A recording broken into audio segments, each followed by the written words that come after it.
Good afternoon and welcome to the stream. Looks like I have my audio issues sorted on this microphone. Yes, I discovered last week while I was ready to return it to Amazon that there is a little switch on the back of the left earpiece that if I do this,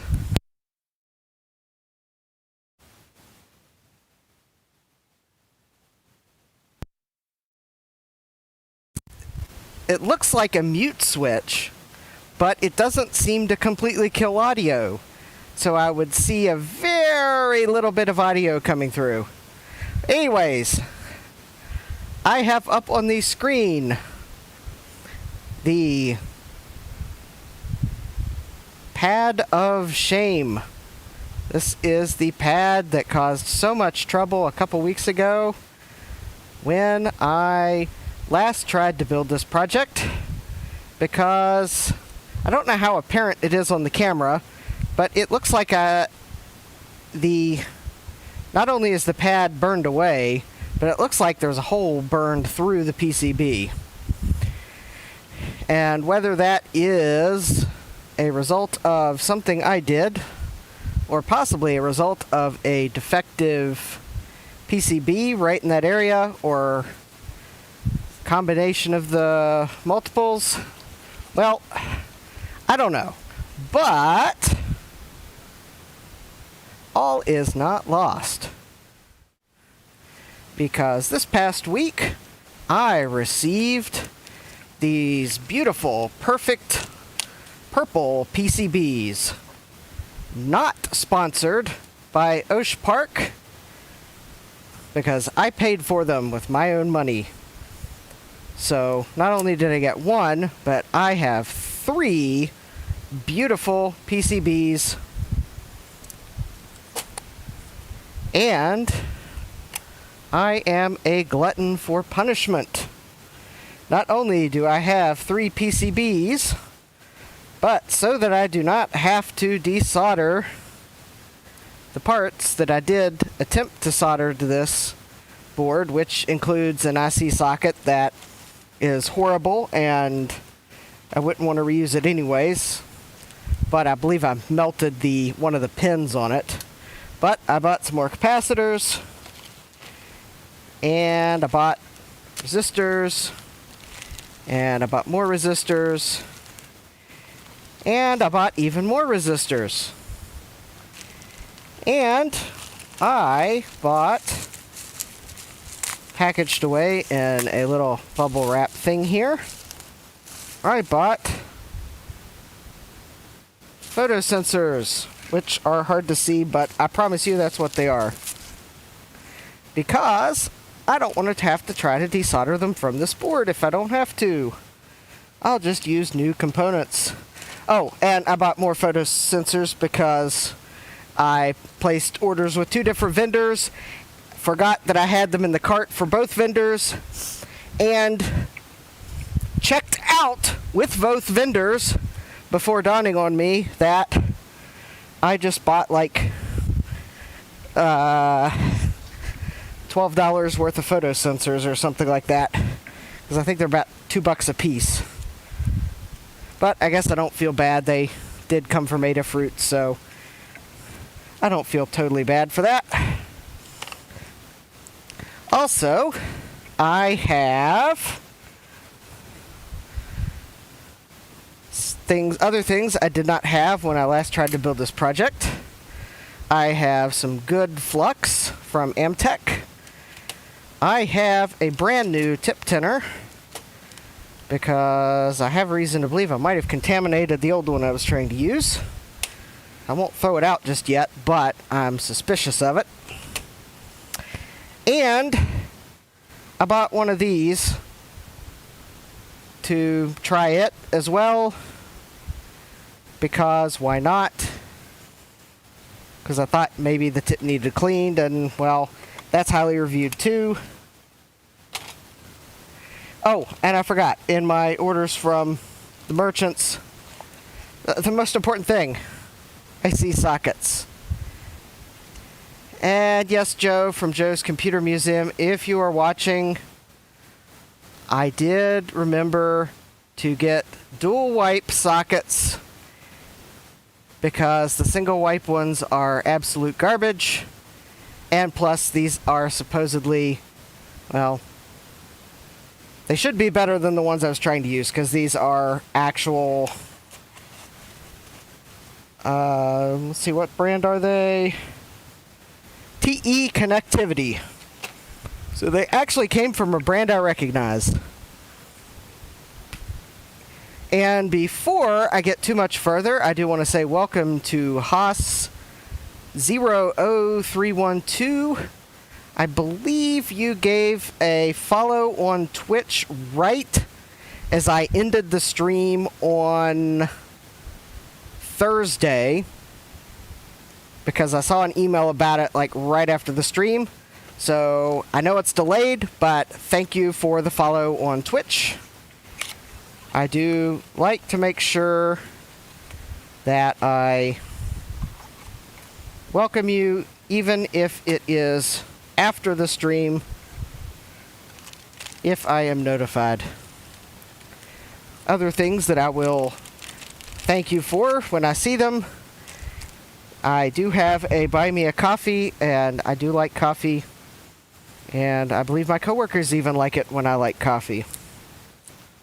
And while I've been having trouble finding my favorite blend at the grocery store, because apparently they can't keep up with demand, although I really wish they would have made more of the coffees without sugar and less of their brand new pumpkin spice blend, which, much to my dismay, has added sugars in it. Therefore, well, I will pass. I'm sure it's pumpkin spicy, but there's enough added sugars in other foods. I don't need it in my coffee. So, Stock Coffee, if you are listening, maybe you might consider, if you want to make pre-sweetened, pre-creamed coffee, I have nothing against it, but maybe make some that have stevia in them for those of us that don't need the added sugar. Or please make more of the bold roast, and I'll stevia and cream it myself.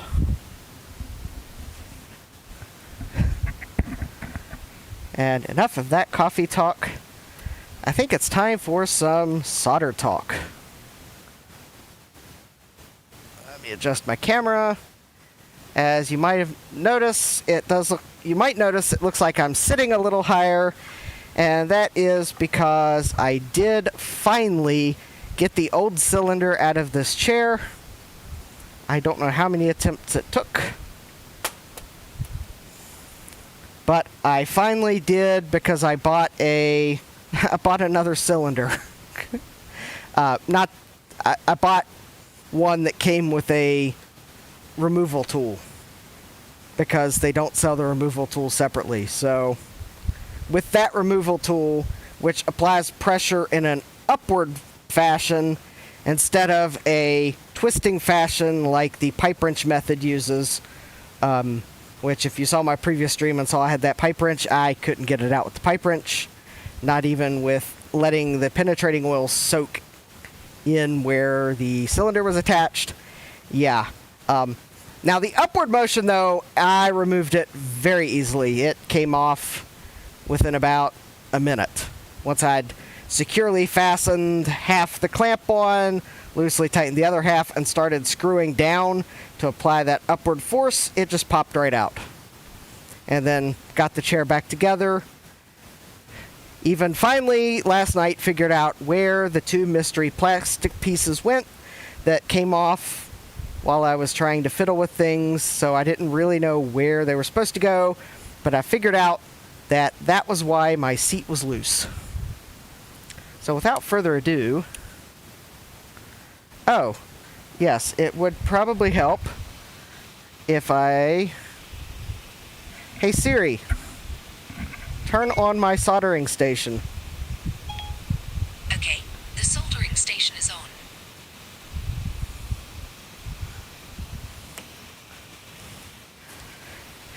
Yes, I got a smart outlet on my soldering station, so if I'm upstairs and think I left it on and just want to make totally sure that it's off, or I set my goodnight profile, then it turns the outlet off. How swell.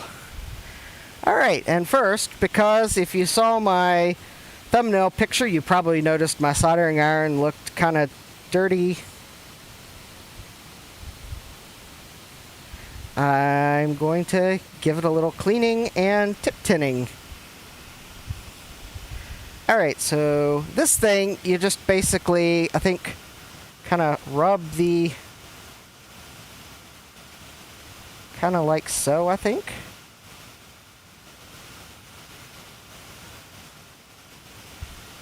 I think this is more of a cleaner than anything.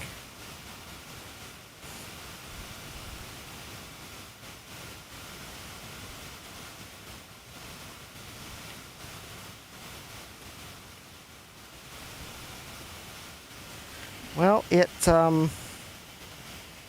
looks maybe somewhat better. I guess let me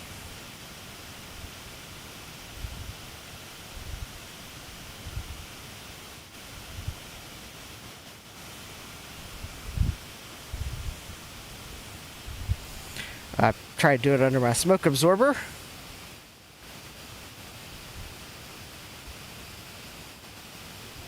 Well,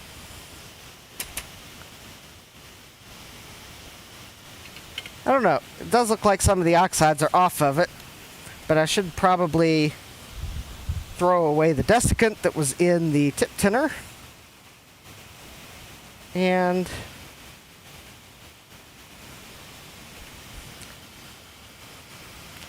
tin the tip.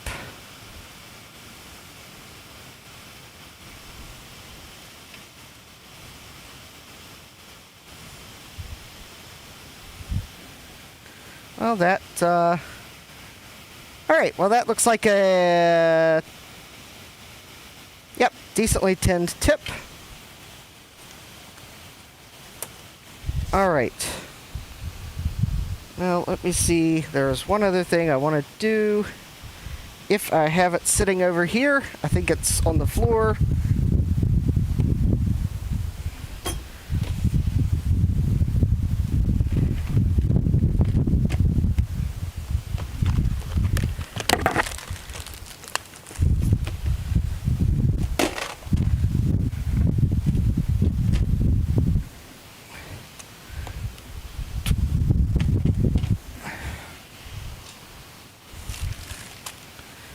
I bought a spare one of these.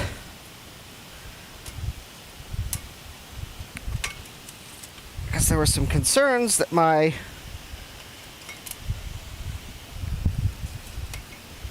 soldering tip might have been contaminated.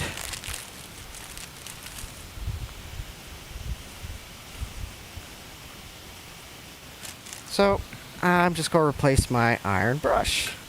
Or I guess it's brass. There we go. All right. And now I'm going to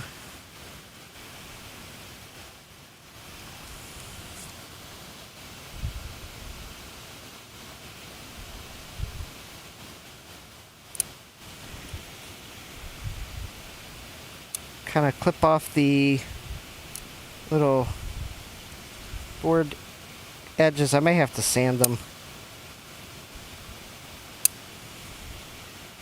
Where these were depaneled.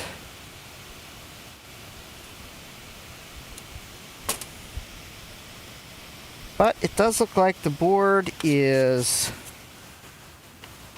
well made, and most importantly, it should fit down in the Altoids tin. Alright, very good.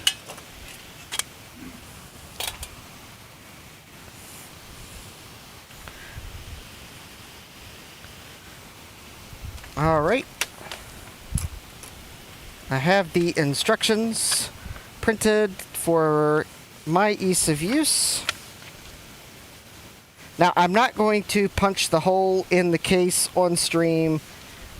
There was a thunderstorm. I was going to do it last night, but a decent thunderstorm rolled through. So I decided to not try to do anything that required precision lighting. And that might have been a good thing.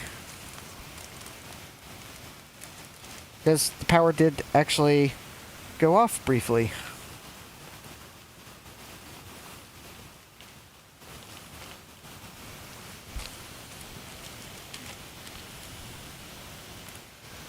Alright, so the first two resistors that we're going to attach are R1 and R2.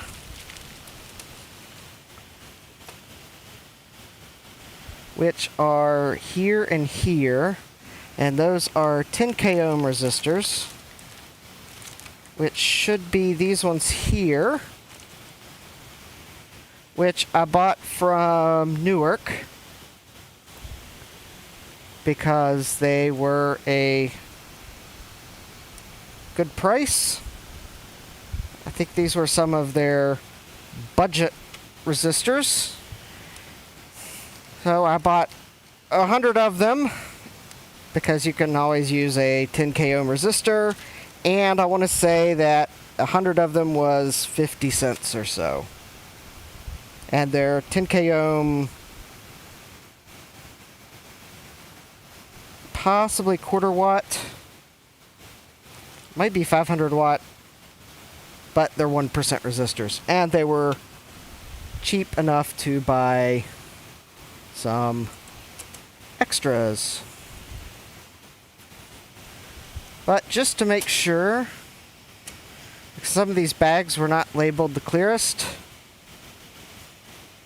I'm just going to double check. Yes, I could attempt to read the very small writing. 10k ohm. Alright. And those go in R1 and R2, which are these two right here.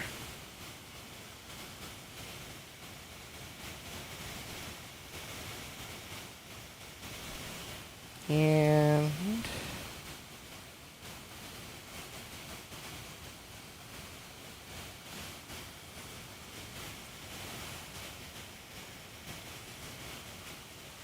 there's one. And let's see here, about two. And resistors are non-polarized, but I do like to keep things nice and neat. So I'm going to put them with the stripes running in the same direction because I just like to keep things nice and neat. Alright. And kind of bent the leads so that I can solder them. And for these components, I'm just going to go ahead and solder them.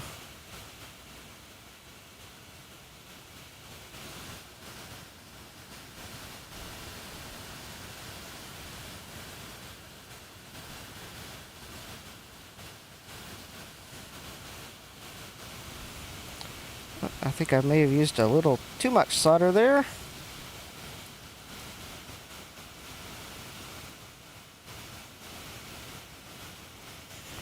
Oh, I think I need to put that a little closer to the fume extractor.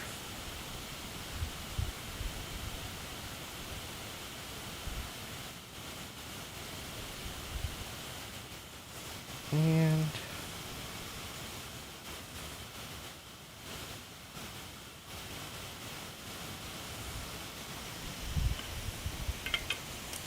alright, and we have two beautifully soldered resistors. Maybe a little much solder, but it's fine.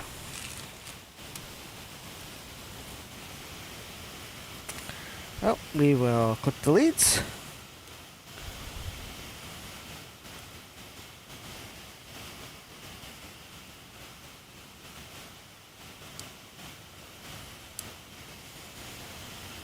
so.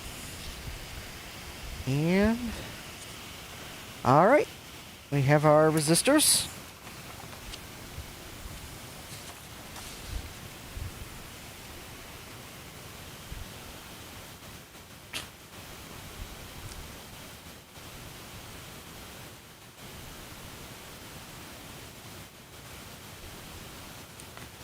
Alright, it warns you to clip the leads close. Alright, so next two, R3 and R4, are 150 ohms. Which I believe are these ones here.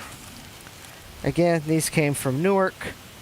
I think they were about like 0.0005 cents each or something like that.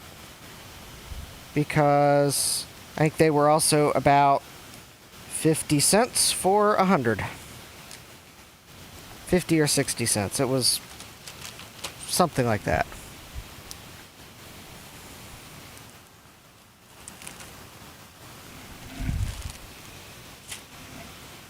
Needless to say, a price that I paid to get a few extras. So R3 is here. R4 is here. So again, not polarized, but I like to kind of keep the stripes running the same way. So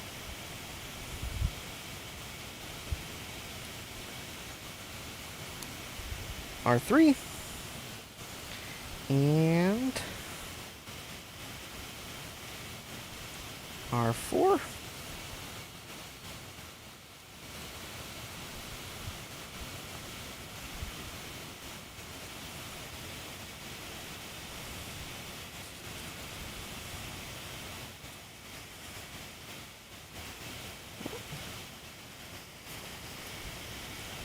Yeah. And we'll pin these over slightly to keep them in place. And then R5 is 150 ohms.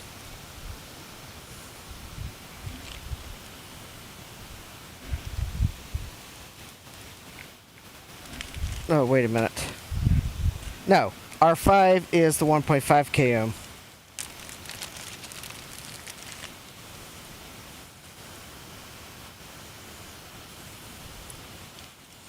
And for some reason, I think these might have been like the ones that were 60 cents for 100. Also, I think this resistor is just a little bit bigger than the one that came with the kit, but I think that'll be fine.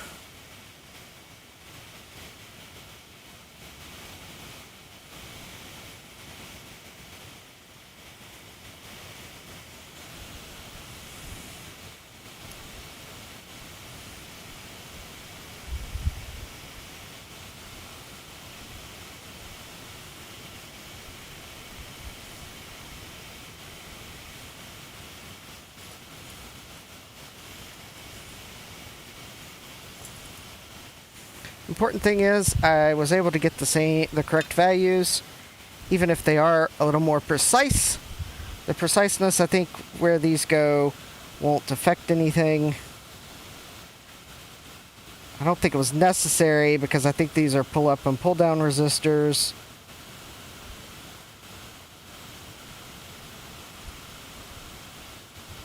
Not really a reason you need a precision resistor, but it won't hurt anything. Normally you would use a cheaper resistor to keep costs down, but in this case I was buying the cheap resistors and they just happen to be 1% values.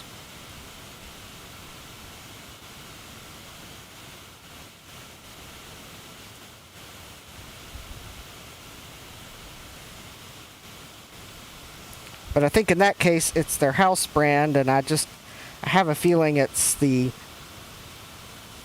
kind of whatever they're able to stock that's at least as good as they describe.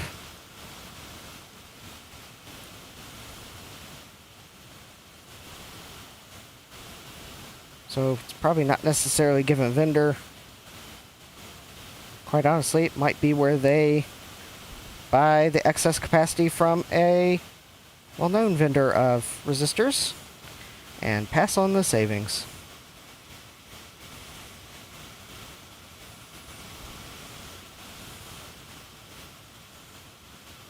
Or it might also be their way of selling off less popular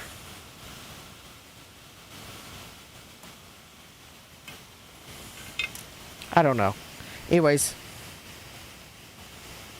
they're 1%, but that's okay. Now, if these were involved in the generation of the sound, then maybe you would want more precise resistors, or maybe less precise resistors, depending on how, because maybe you want a synthesizer that's not as accurate. If it was like generating a voltage reference for a voltage-controlled oscillator, you might actually want a more precise resistor so that that value is closer to your 1 volt peak-to-peak per octave divided value. All right, and now we need to put our small little resistors, C1, C2, and C3.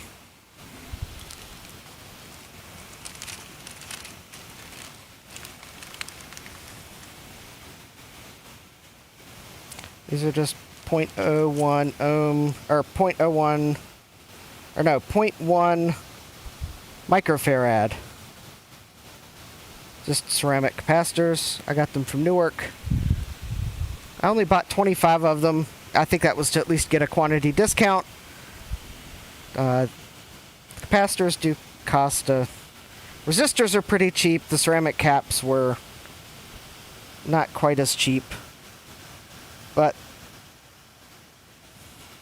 I can always use some 0.1 microfarad capacitors. These are just probably for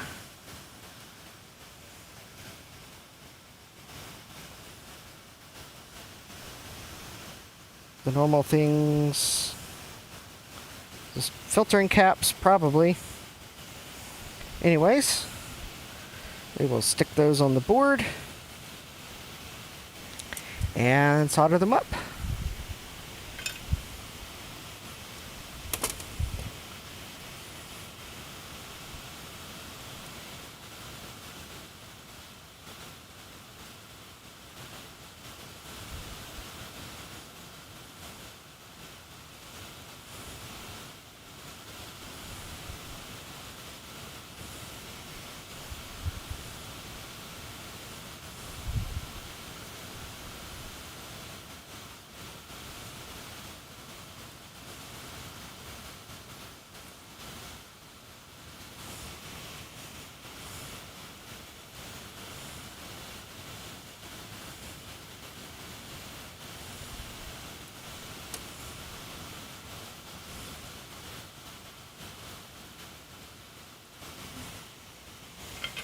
All right, and those look good.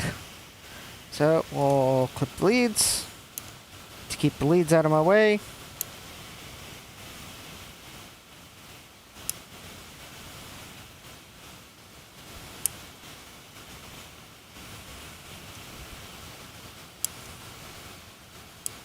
All right, and now it's time for the Photocell. Now, this is the one where I think this Photocell is compatible with the one that was in the kit, given the description. So hopefully it just works. I think for what it's using it for, it's okay if I got it a little bit wrong. Might be interesting if I got it a lot wrong. But the description said that it was in circuit with a 10k ohm resistor as a voltage divider. So I bought a photoresistor, or a photosensor, that is, I guess, was 10k ohm.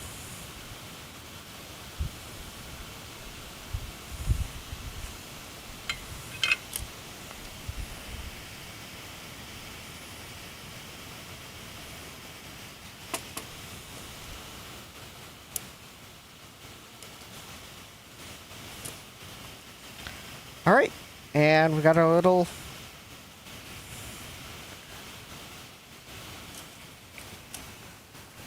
component there. All right. Now we get to attach the IC socket. And this is the component that gave me so much trouble last time. So, unlike all of these other components that we've attached that are not polarized, the IC socket's orientation does matter. So, when attaching an IC socket to the board, you'll note that on the silk screen there is a notch. On the IC socket there is also a notch. And you want to line those up. Also, to try to keep myself from making the same mistake, I am going to tack this board on at 2 places. And I am going to make sure, or attempt to make sure, that I am not tacking it on at a ground point. So that and I'm going to add just a little bit of flux. I'm hoping that will at least prevent me from making the first of the mistakes that I made when soldering the last IC socket. Which, if I can prevent from making those mistakes, then hopefully the others will also not happen.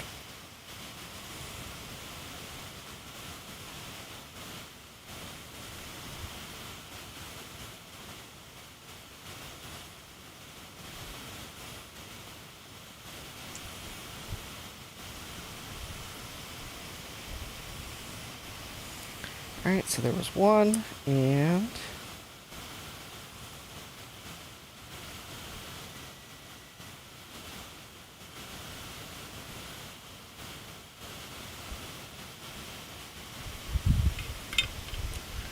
two.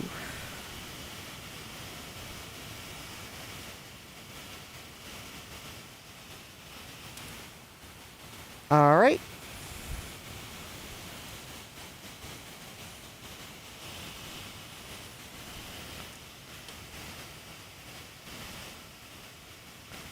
And now that I've got 2 soldered in, and the IC socket looks... Yep, I have not made the first mistake. As the last one I tried to solder, I think I soldered it using the other 2 points. Yeah, one of which was a ground plane. The socket was leaning out. And I then made a series of errors while trying to straighten the socket, which ultimately led to me burning, I think it was that pad right there. Like, burning a hole through it. So, the manufacturer of this solder doesn't recommend extra flux. However, so that's why for those first components I was soldering, I elected not to add flux. However, I'm just trying to get this so that I can show it on camera, but it's under the fume extractor, so bear with me. This may be a little awkward.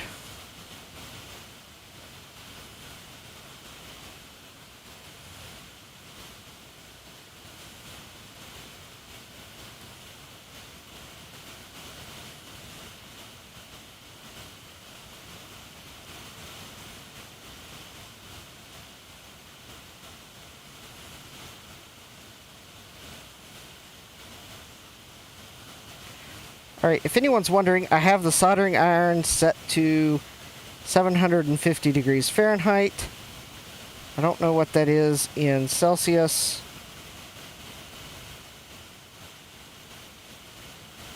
think it's somewhere between 350 and 400 Celsius. That is the recommended temperature for this solder that I'm using, which is lead-free solder.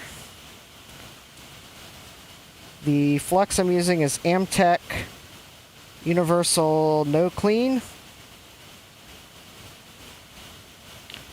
It's similar to what Bruce at Branca's Creations recommends, but Bruce uses leaded solder, so he's using the leaded compatible solder flux, whereas since I'm using lead-free, I ordered the universal.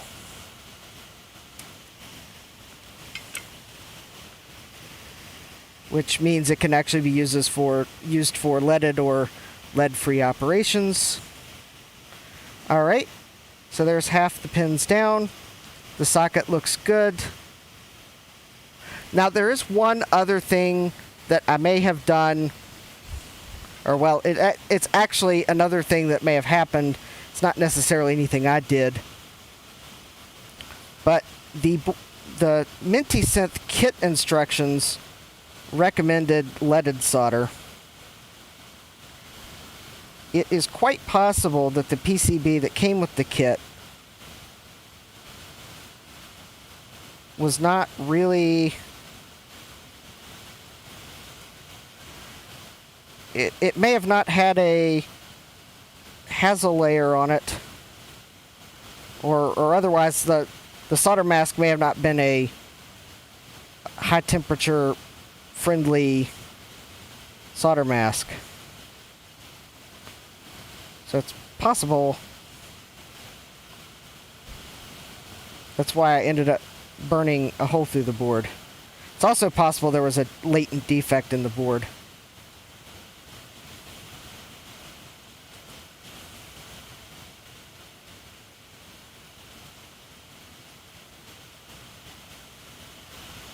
It is possible there was a void in the board under the pad.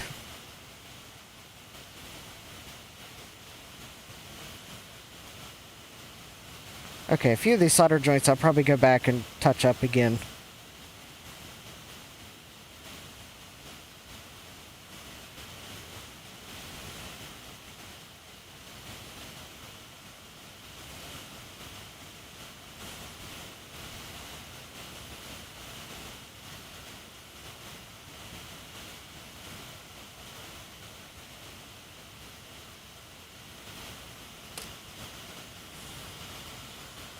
That one there.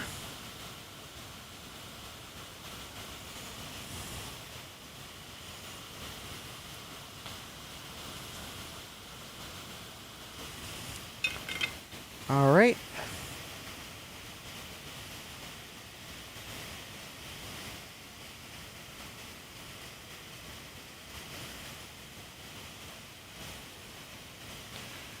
You know,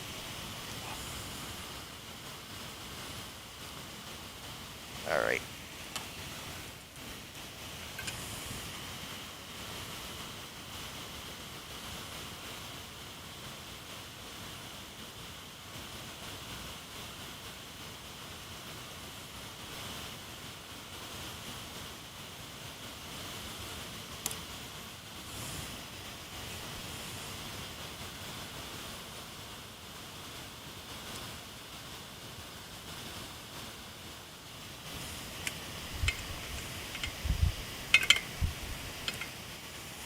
All right, I think that looks decent.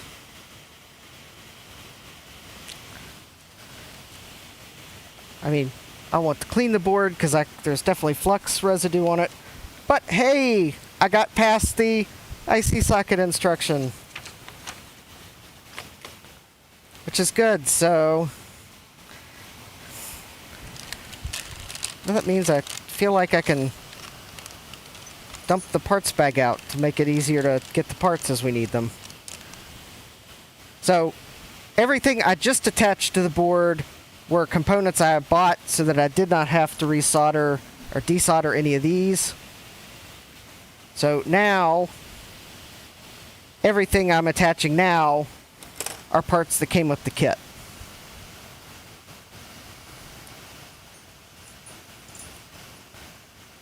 Starting with the ceramic oscillator, which is a 16 megahertz ceramic oscillator.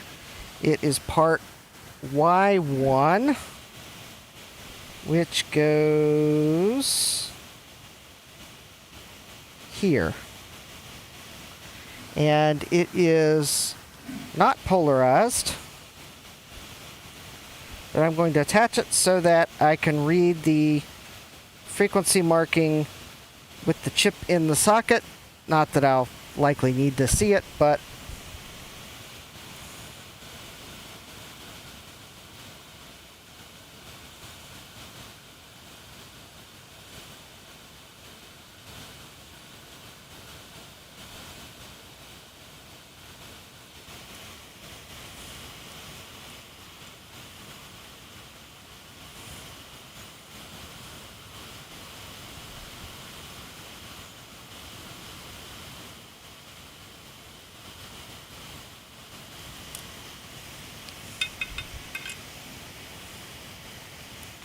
well,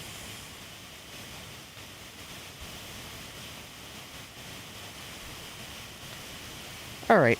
Well, I think it looks okay. It's on just a little crooked, but it's fine.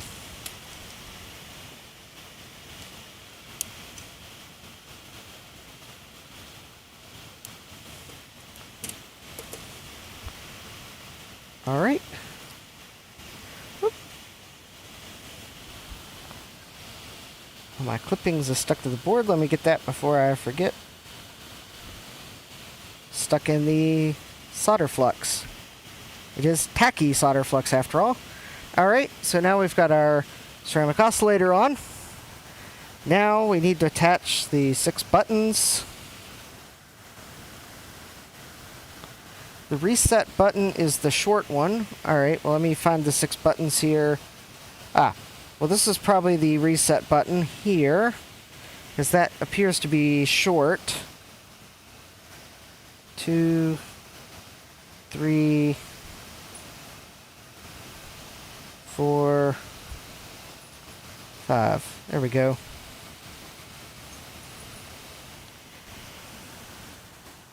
So the reset button is the short one. The reset button is oriented differently from the other 5, with the pins pointing to the front and back rather side to side. This should be clear from the spacing on the board. Okay, yes, I do see. If you look, the pins are actually more rectangular than square.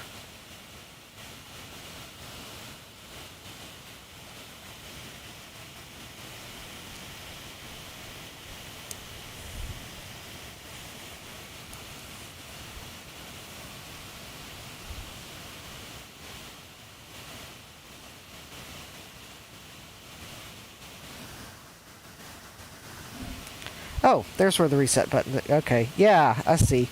So you see how they're it's just slightly longer one way than the other. It's hard to see on camera, but actually no, it's not. So even though it looks like 4 pins, there is, when you look at it, there's definitely a side that fits.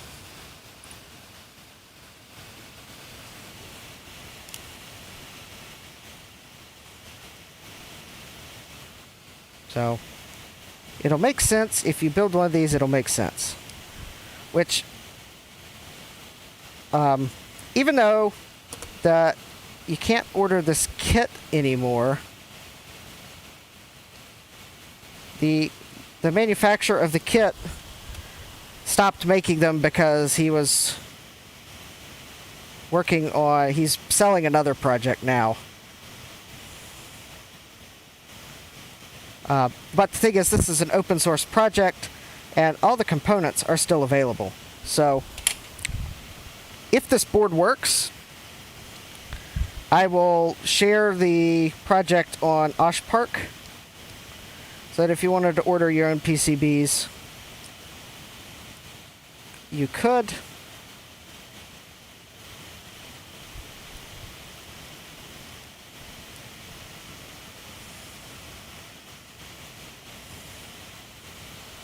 Or you can go get the... Or if you don't want to use OSH Park, I may look to see if he's got a Git clone GitHub for this.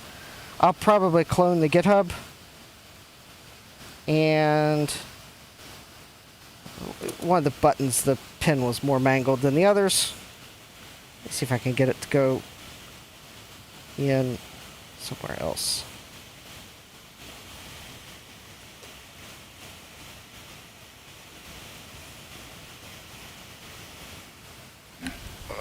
Let me grab a... Let's see here.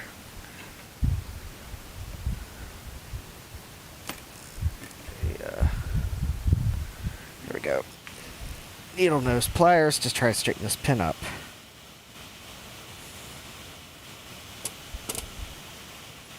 Guess I probably need to straighten these two pins up to get it in.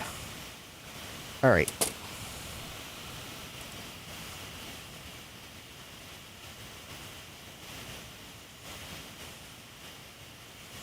There we go.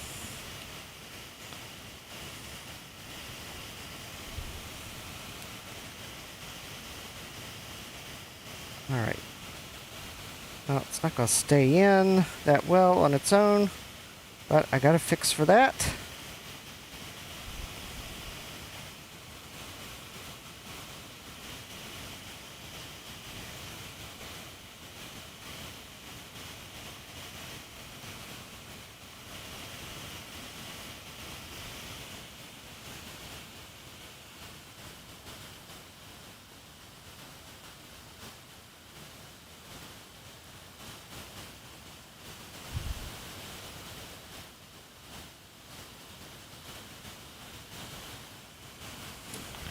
Yeah, the others are staying in place because the pins are shaped, but where that one had a pin that was just it was bent in processing.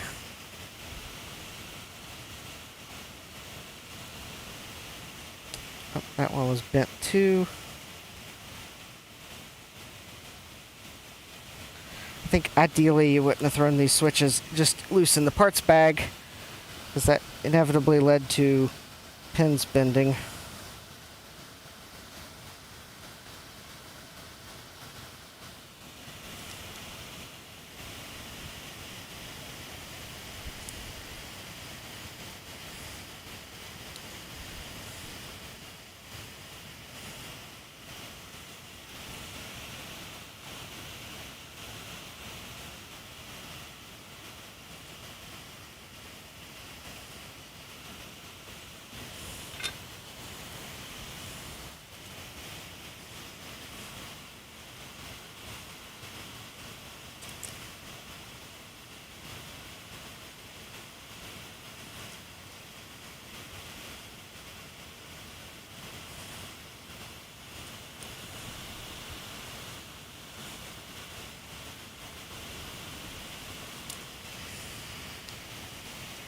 Right.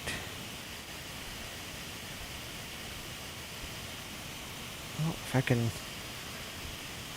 Just trying to get the button to seat correctly.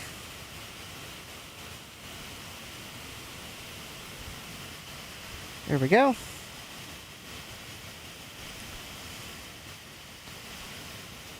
Alright, and the rest of them I should just be able to solder. But I think I need...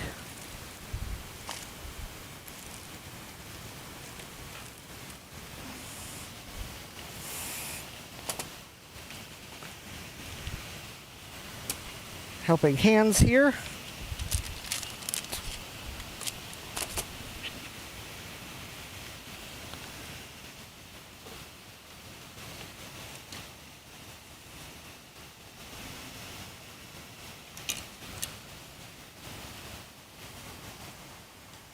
Let's see if I can get this in.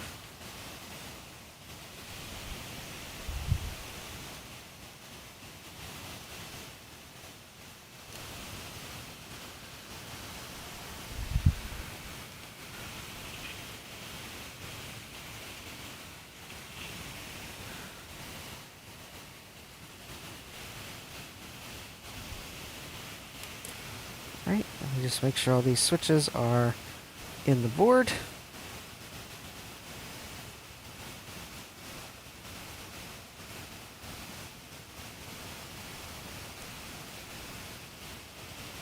And they appear to be. All right.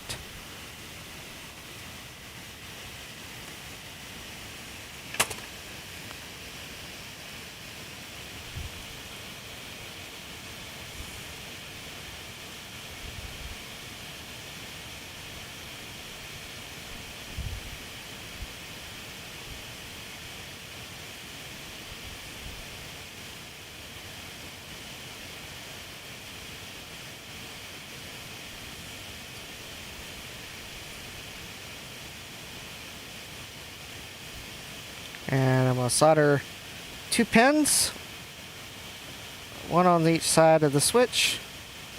Then I'll go back and make sure the switches are still fully seated, because I want them to fit under there's a little plexiglass or polycarbonate cover that goes over the board when you put it in the case.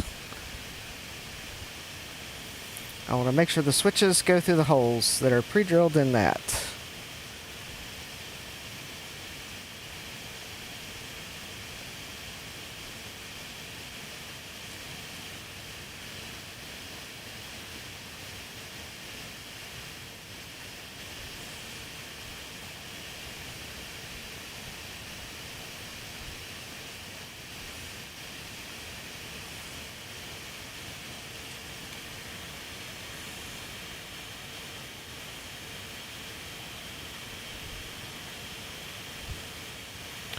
Reset button, not quite as important.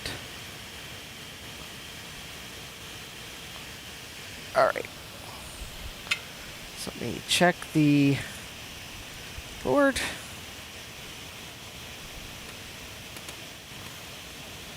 Alright, the switches do look nicely aligned. Might be slightly out of focus for you, but yep. So I'll go ahead and solder the other 2 pins for each one.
All right, Beautiful.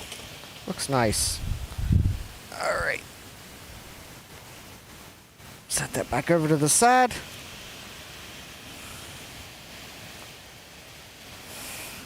Alright, C4. Now we get to put capacitor C4 in. And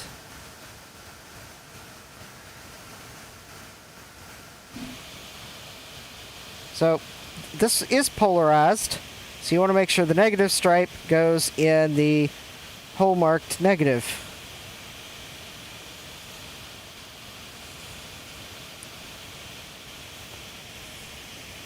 Getting this one backwards would result in potential excitement,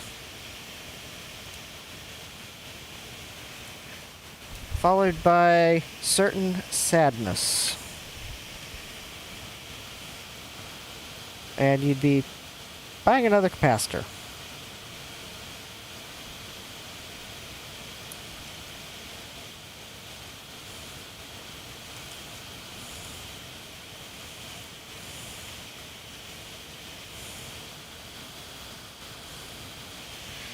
Now, I think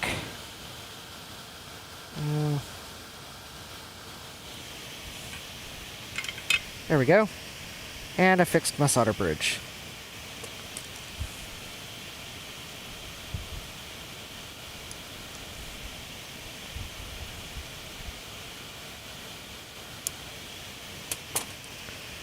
So there we go.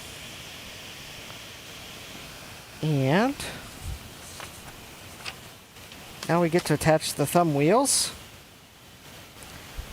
To prepare them, bend the single unused pin upward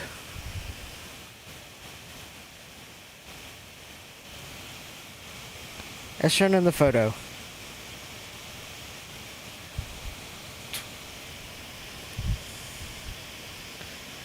Should still be anchored outward just slightly. Alright, well.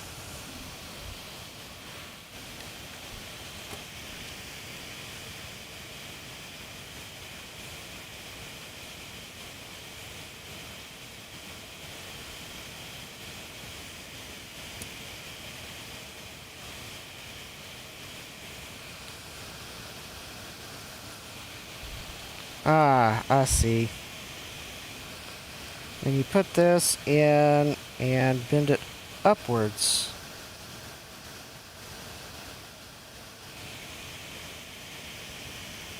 So it's vertical.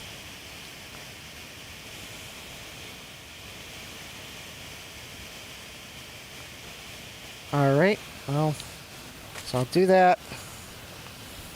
And I'll have to get the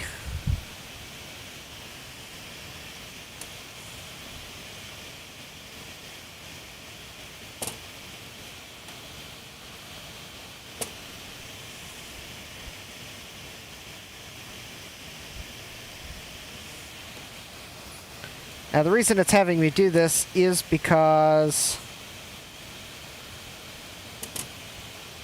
these go through the acrylic cover.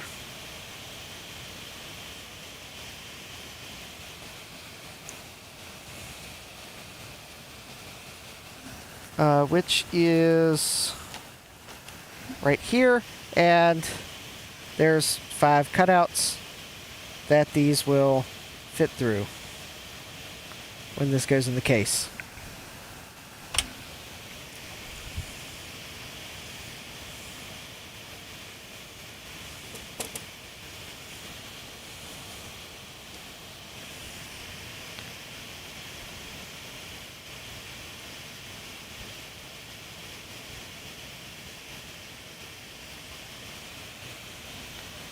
And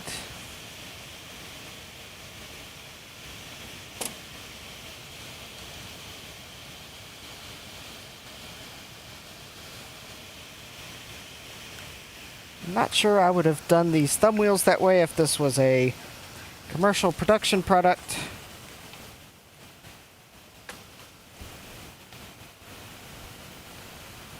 Ah, all right. says don't solder them yet. Peel the protective paper off the acrylic.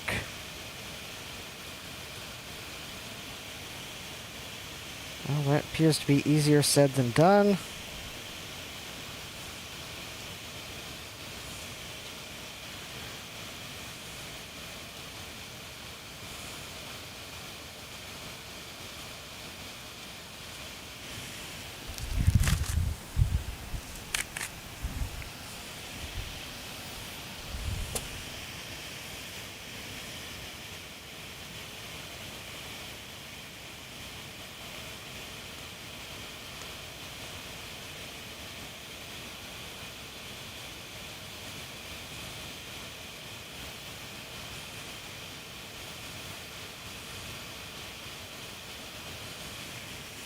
Oh, I don't want to deprive you of the on-stream peel experience.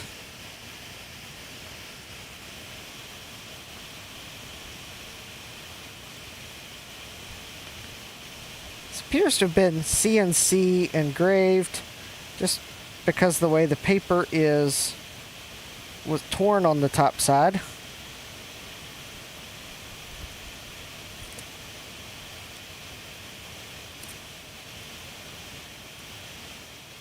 Which was contributing to my issues with peeling it off.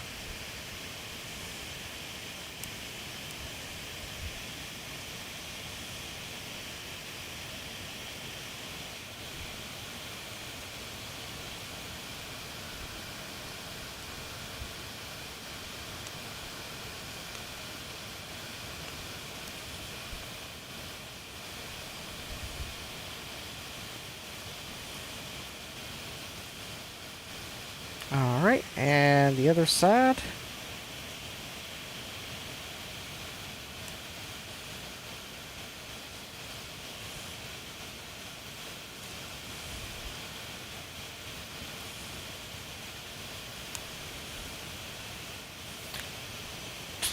There we go. Beautiful. That looks really nice. Alright, peel the protective paper off the acrylic and use 4 of the screws to attach the 4 hex standoffs to the underside of the acrylic as shown. Alright, so it looks like they have that positioned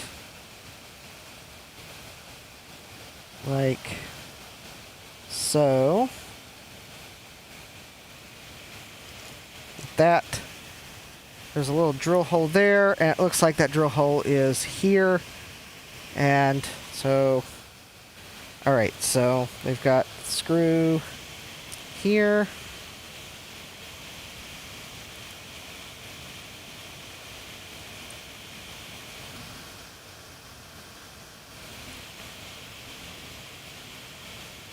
Alright, I don't think... Alright, at least they did use Phillips screws.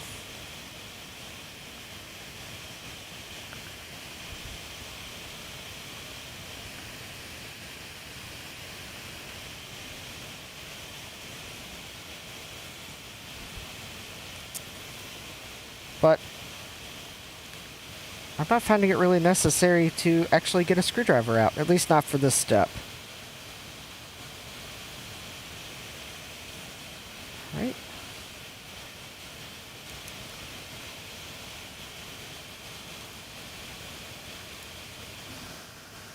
Alright, now position the cover over the buttons and wheels. Gently guide each thumb wheel so the small pin you bent upward engages in the tiny hole. Ah, okay.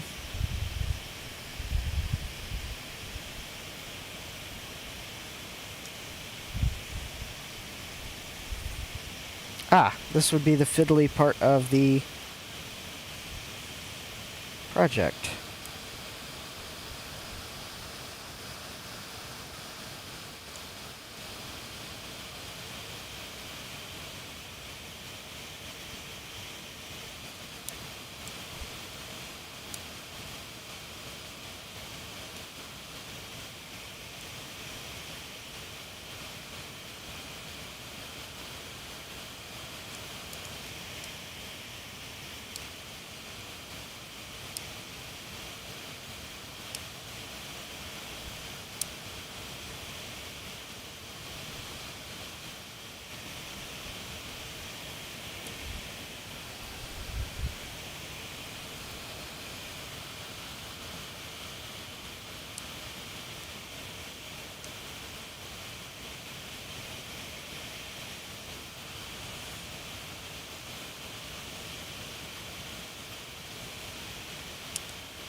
Alright, so don't force the plastic on.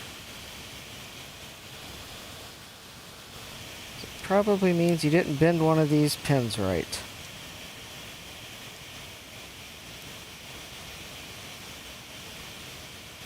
And maybe that is right.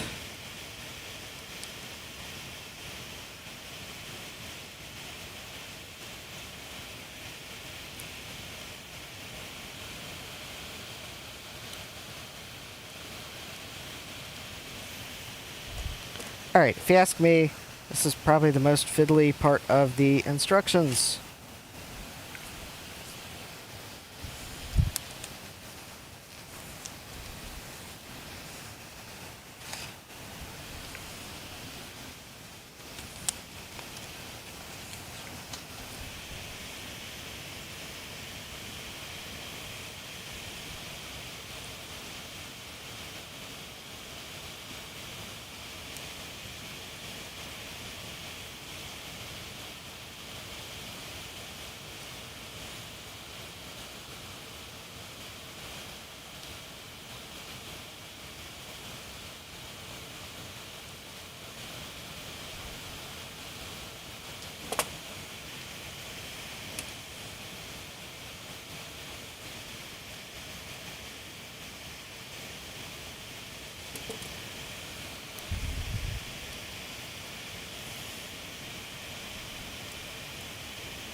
There we go. I think I got it bent right.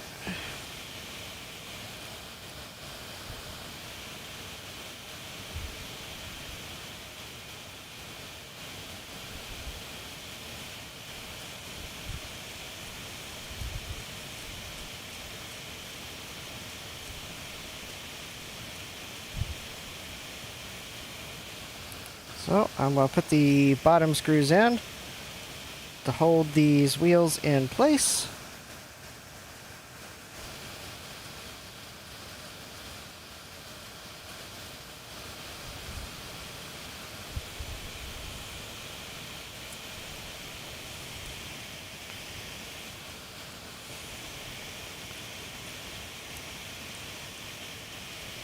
And I'm going to hold it in such a way that hopefully I don't get tacky flux on the acrylic. I mean, I can probably clean it off, but it's such a shiny,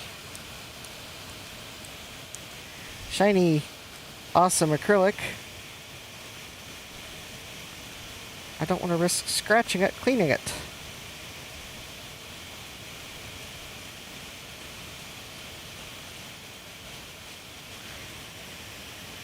There we go. There we go. Buttons and dials line up nicely. Ah, yeah, that pinhole is, or the little drill hole is for the reset button. As I figured. So you could stick a paper clip or something of the light down there. After all, now that computers don't have floppy drives, those bent paper clips need something to do.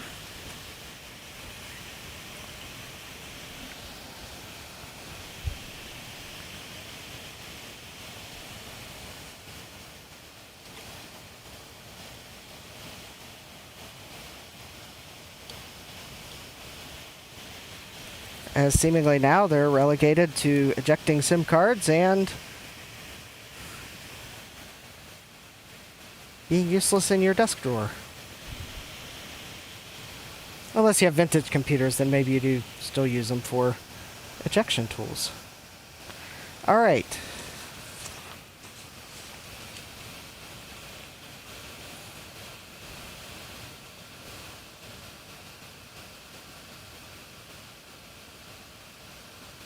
All right, so yep, now that we've got that securely attached, I can solder the thumb wheels.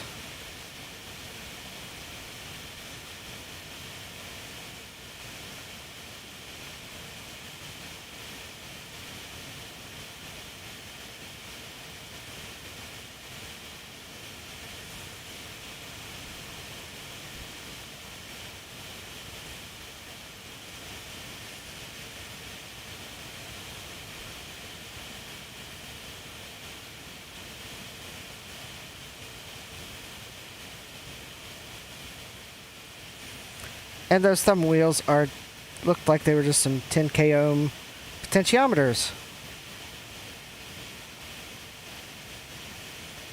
Much like you might find as a volume knob on a piece of consumer electronics. Looks like normally they would side mount to a PCB.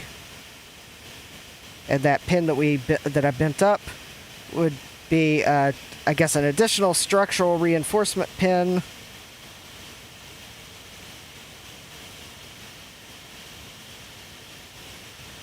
To keep it in place on the PCB.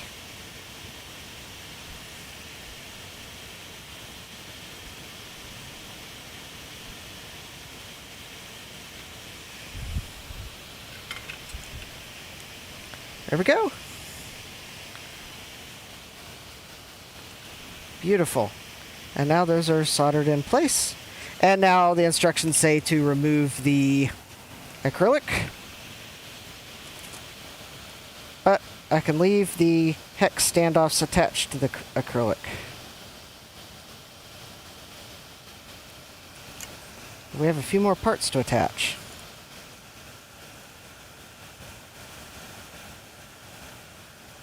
All right, starting with some headers.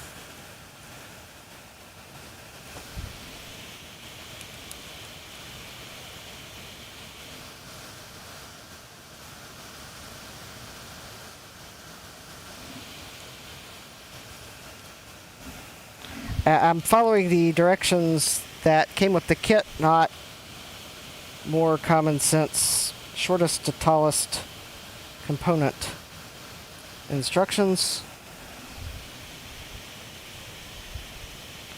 Alright, I'll set the acrylic shield off to the side where it's safe, because now I need to attach some pin headers.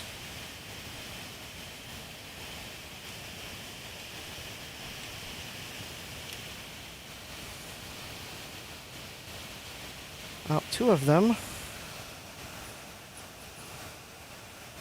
Alright, so let's see, one of these goes here.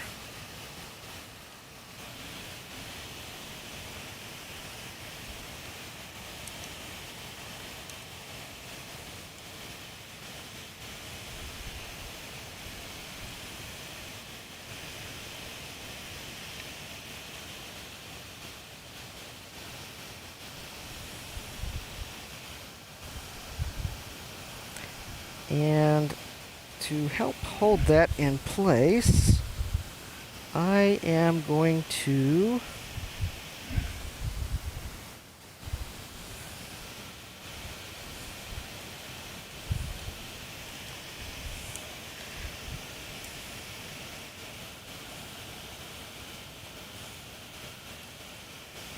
if I can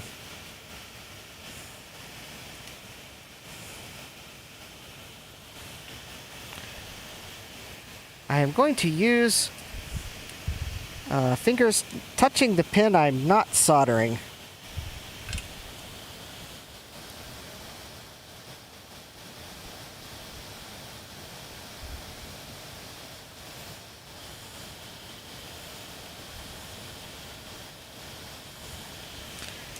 And then I will do the same thing. Actually, for this side, I will just tack it real quick.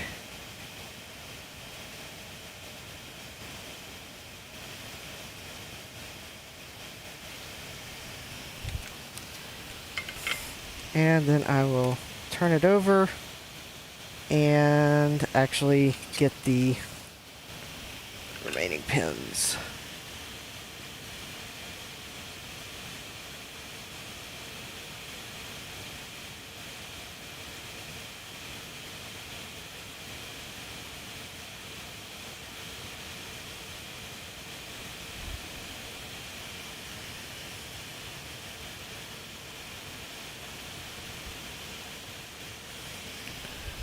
And I'll check here.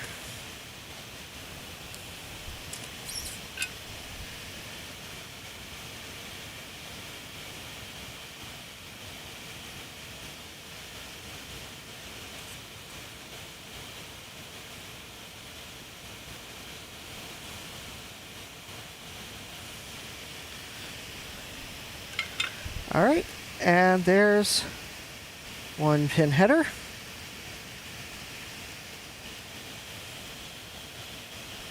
All right, the second pin header, I'm going to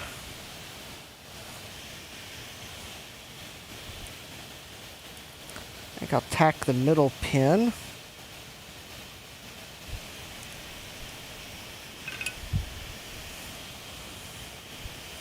Actually, I'll tack the furthest pin.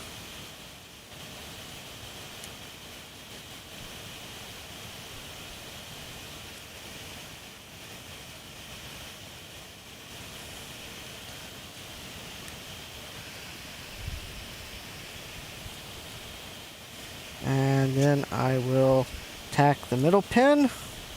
Well, first I'll check to make sure it's somewhat level. Yep, actually that looks really good. So I will tack the middle pin because it's not a ground.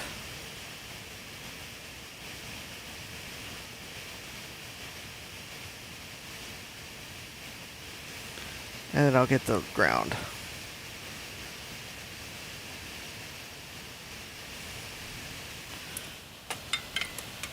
And I only did it in that order because grounds are harder to solder.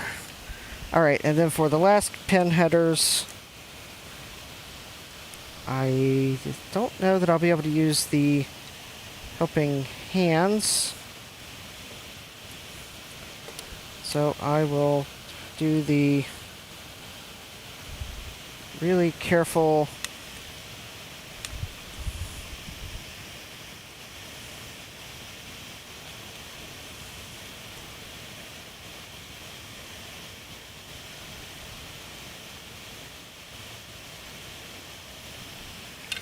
not shown on stream.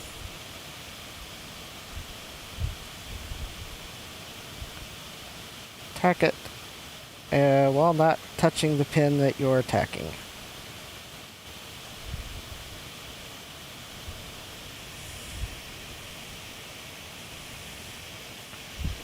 And then I'll tack a second pin, and then I'll quality check it for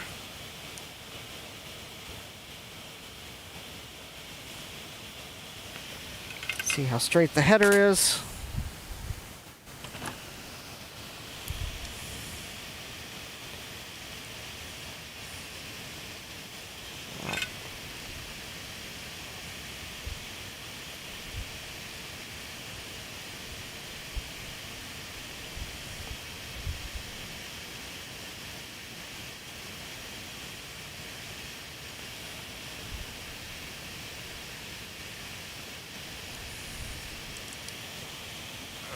Alright, got a little bit too much solder there. Just kind of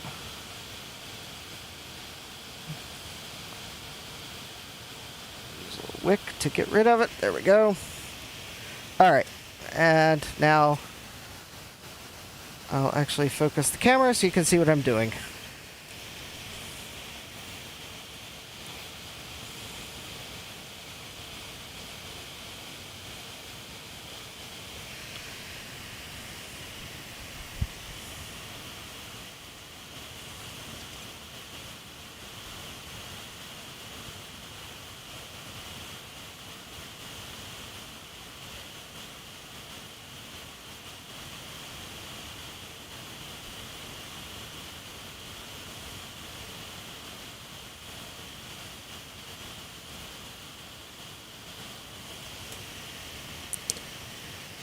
Alright, very good.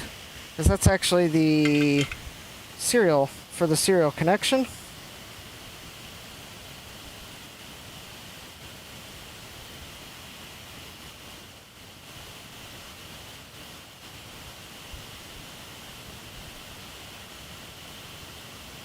I guess. Okay. Alright, and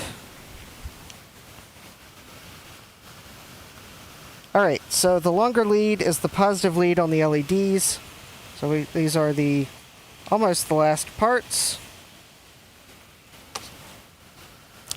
The longer lead is the positive lead.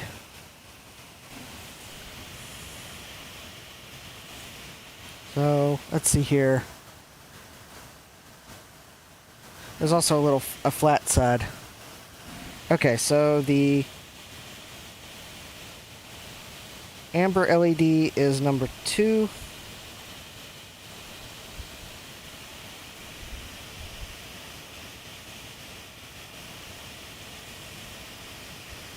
And the red LED is LED 1.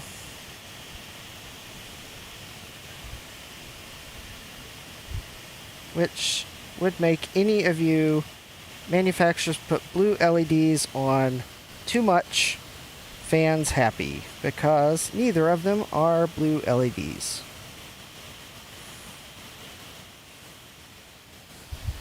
I can hear the rejoicing in the comments already.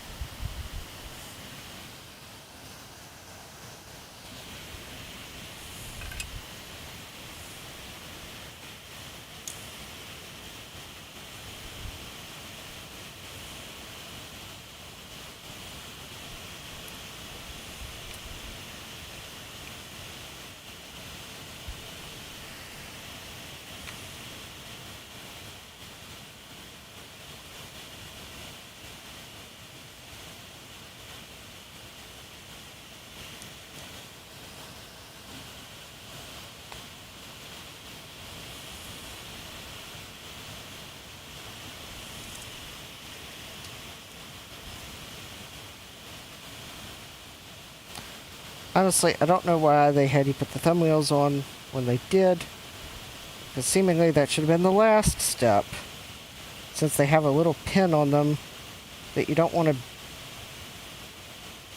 bend while soldering other components.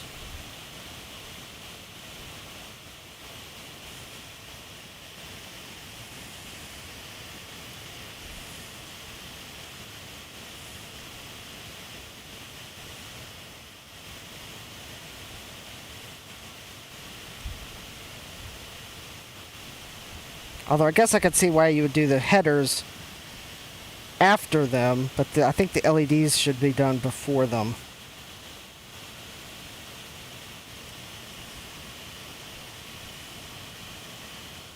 I have actually put a little too much solder on that. Alright.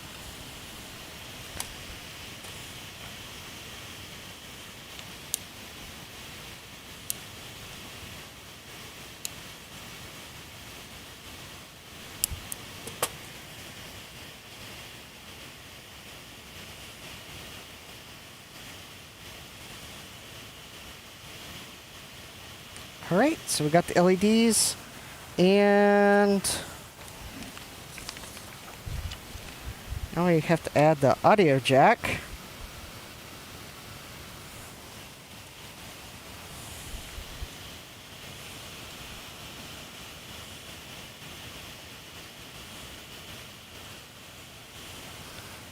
Now I really want something to...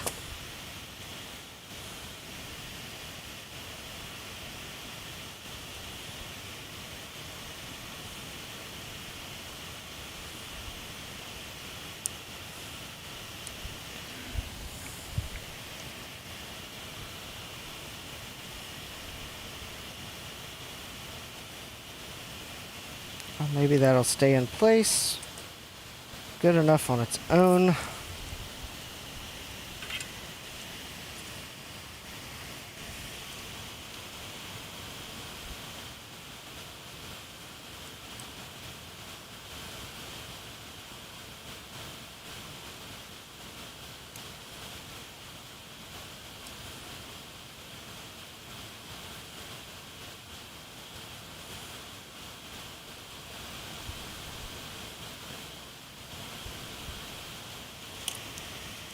And we'll make sure the audio jack is still flat.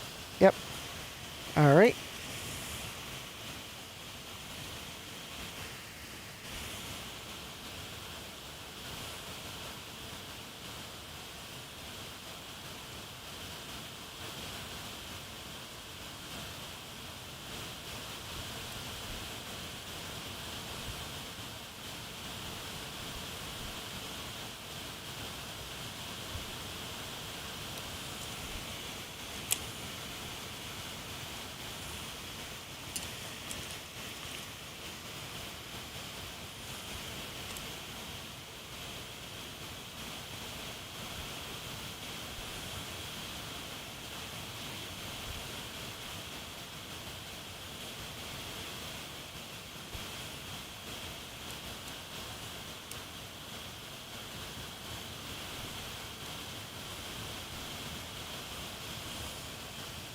Oop.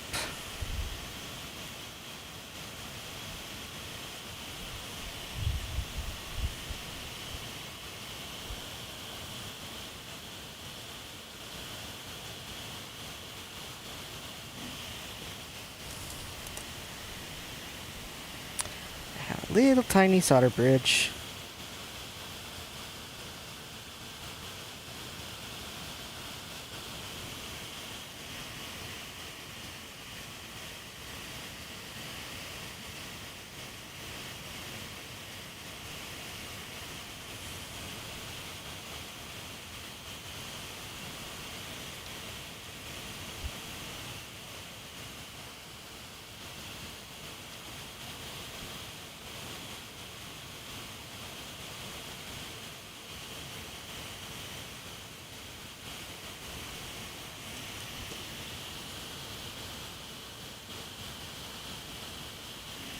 Alright.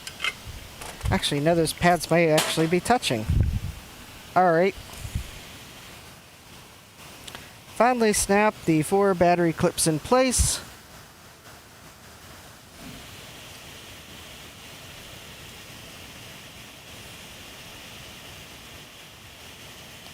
And it warns that these will also need lots of solder.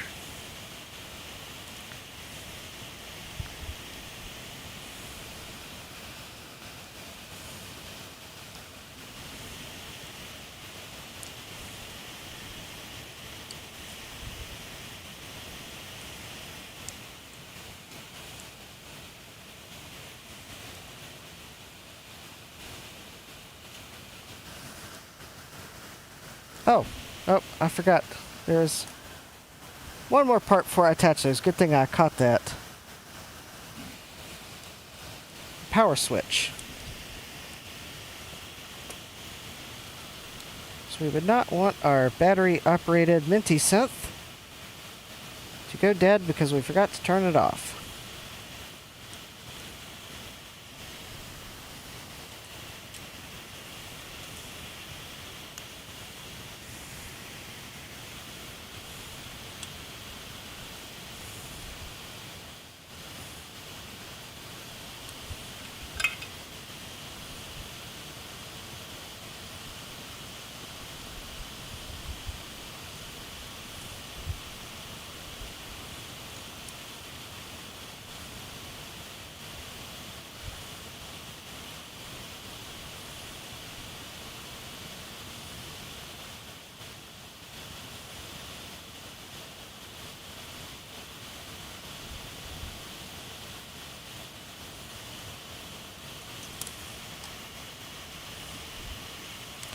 solder one pin.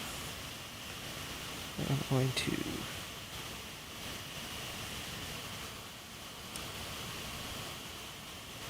then I'm going to try to adjust it in its position.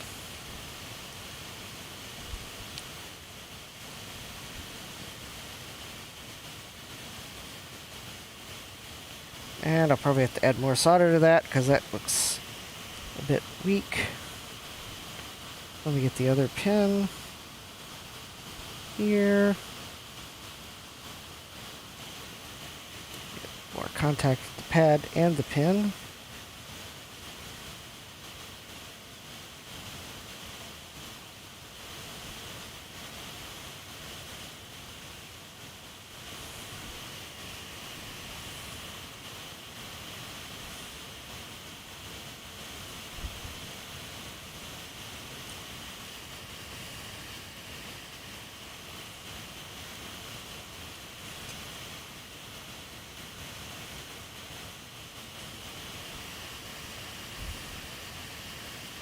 There we go.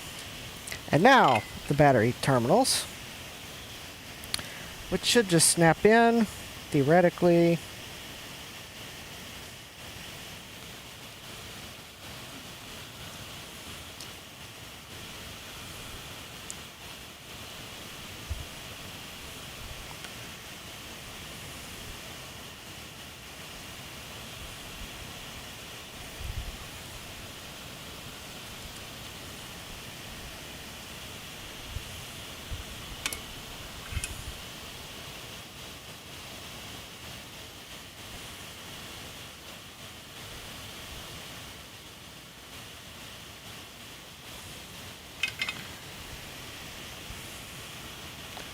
Kind of need to let the board cool down for a moment.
Alright, well, I'm gonna need to bend the pen slightly.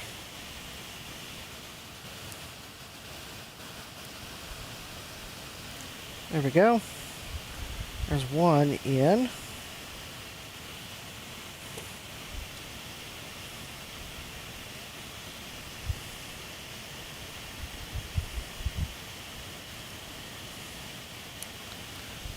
Two in. Yep, and these are components you want to make sure you get soldered really well, because the solder is not only for electrical conductivity, but the rigidity and holding the battery clip on while you remove the batteries, if you use batteries.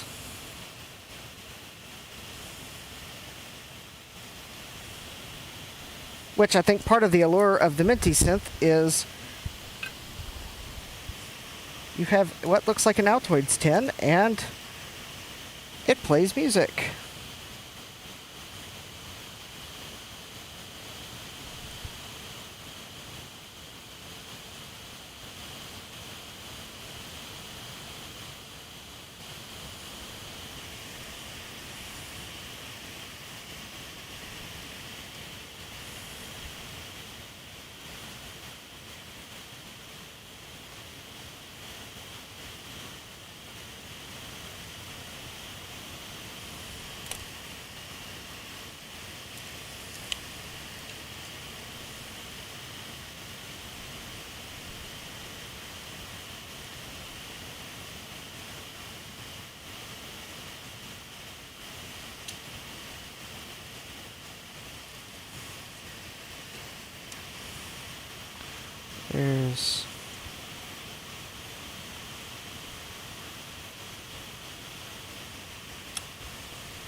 Alright, there's one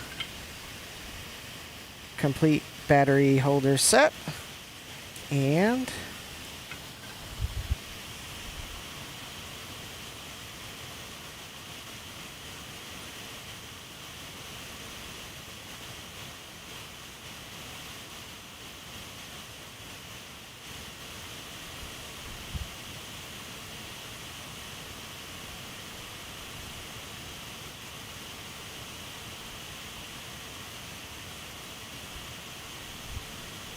this one must be ground.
All right.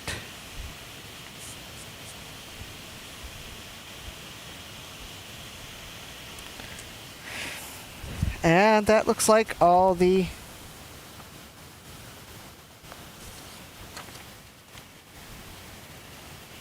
Alright, so if we're going to use the pre-installed software, we want to put the jumper here.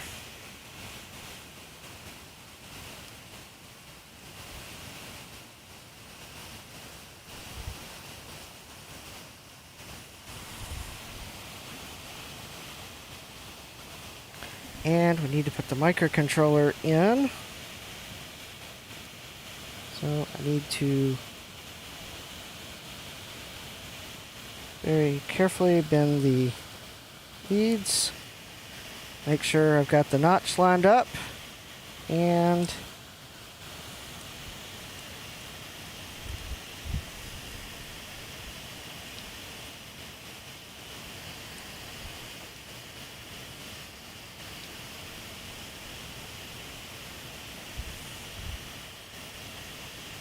now, I believe this is a pre-programmed microcontroller.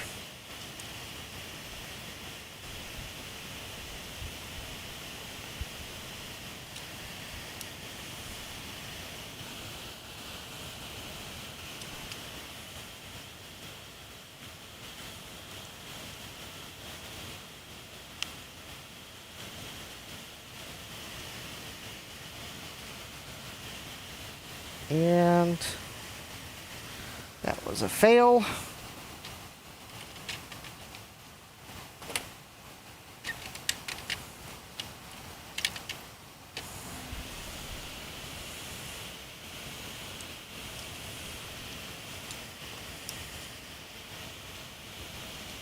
I got half the pins not in the socket.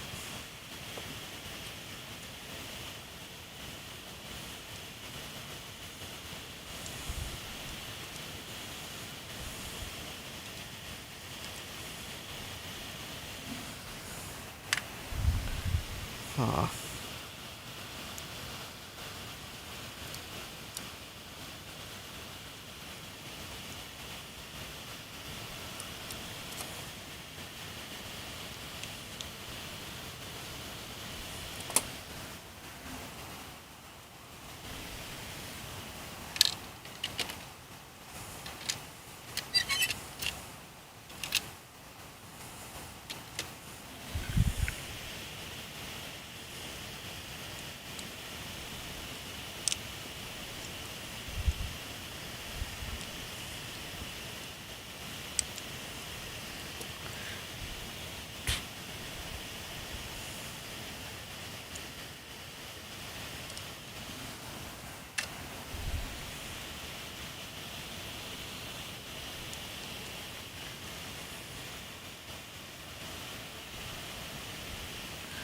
Oh, wait a minute. I think I've got a spudger,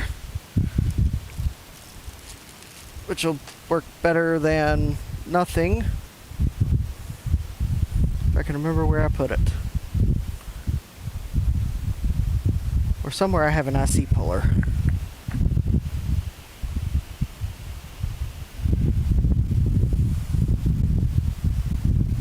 Uh,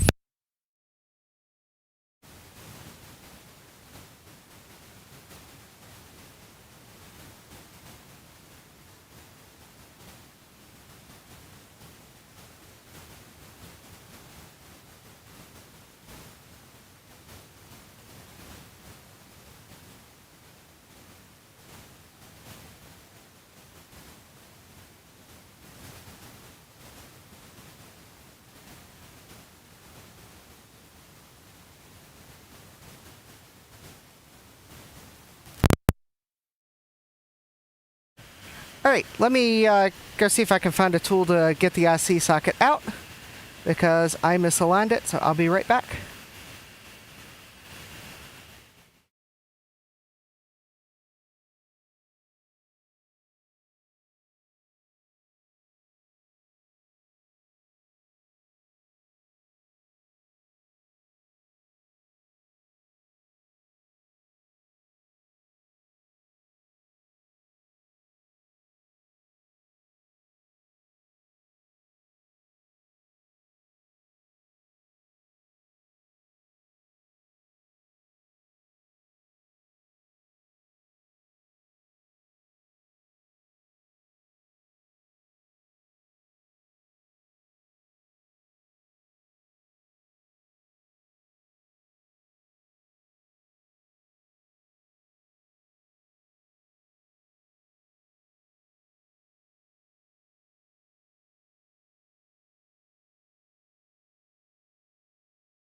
And I'm back. I found my spudger. And I think I got the pins bent to where they'll go in the IC socket. Somewhere in the house I have a pin former.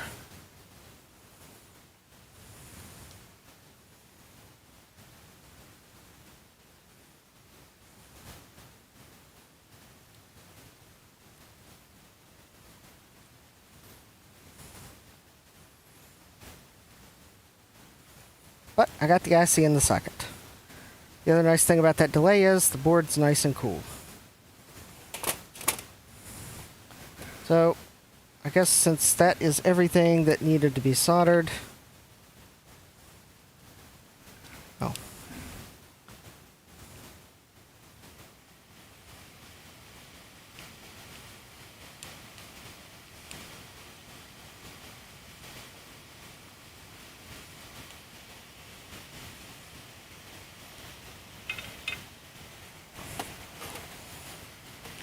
I'll give my tip a little clean and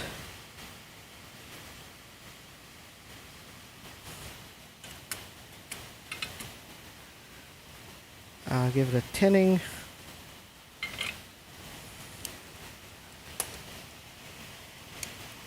And I'm going to power down the soldering iron.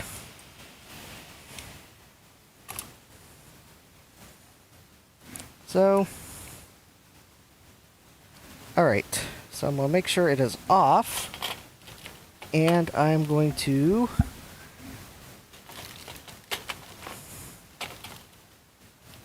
put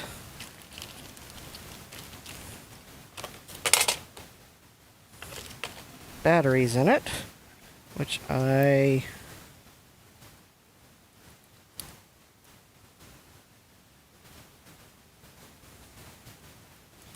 have downstairs, and so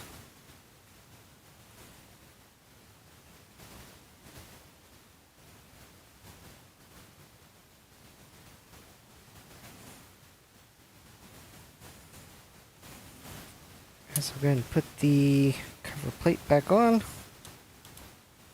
because the instructions are telling me to.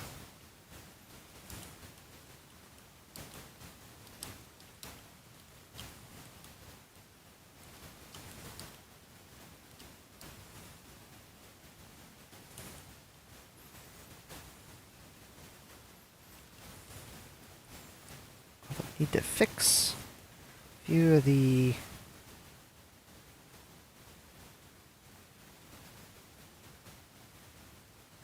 pins here on the dials.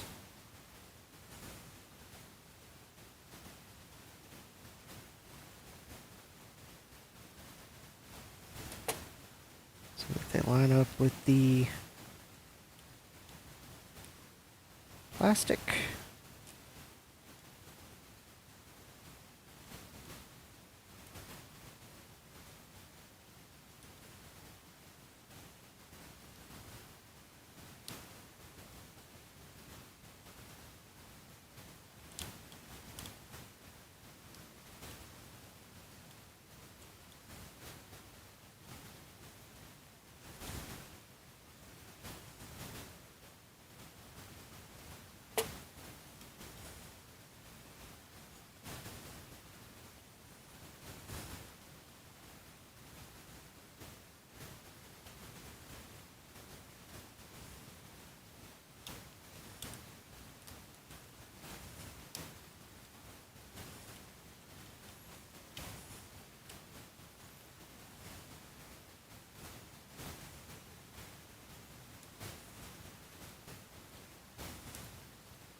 Alright, well,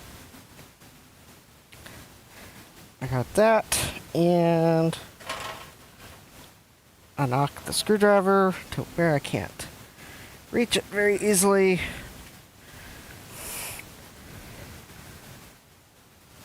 Oh well.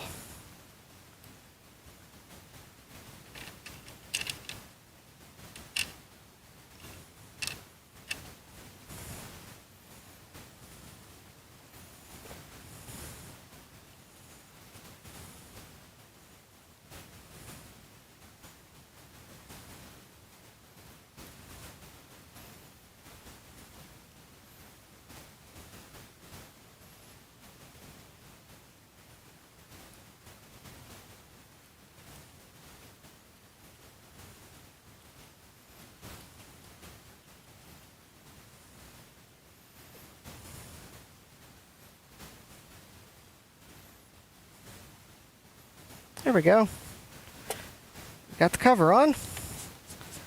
I'll kind of brush the little solder blobs to the side, and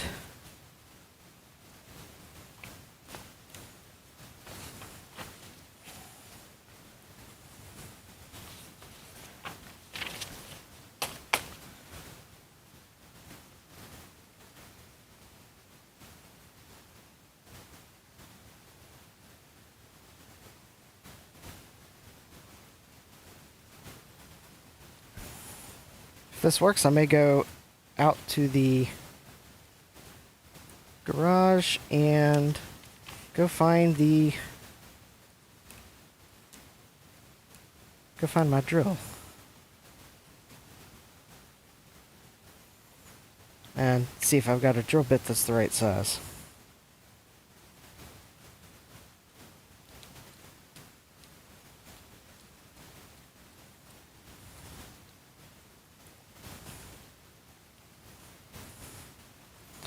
Alright, actually I put the wrong 2 screws in. Alright, so if I turn it on, well, that's a good sign, I think.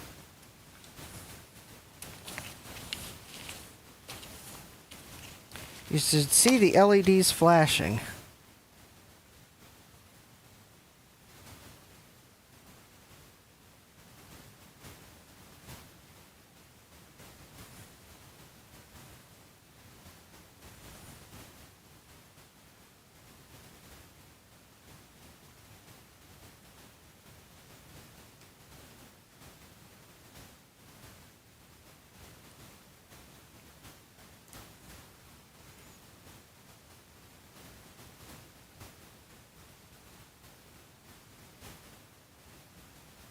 Oh, I see an LED flashing.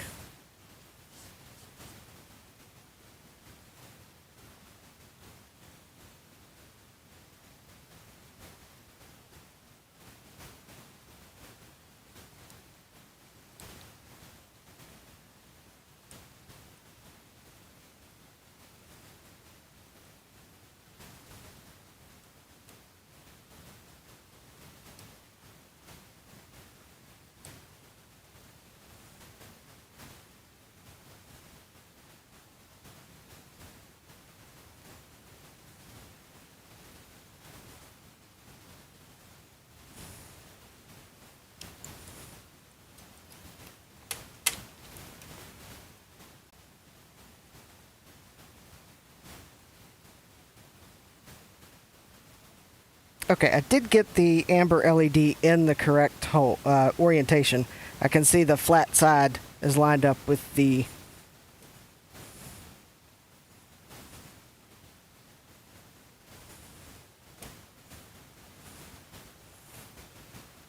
I'm going to touch up the solder joint.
I'm not quite sure when it's supposed to flash.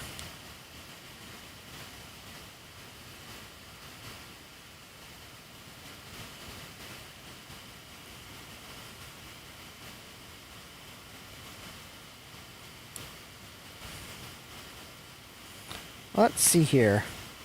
Let me double check it. One of these resistors is its current limiting resistor. Let me double check.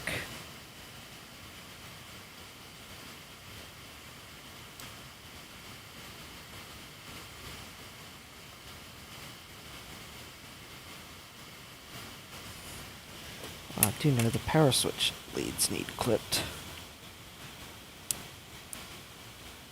Or it won't fit in the case.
All right, well.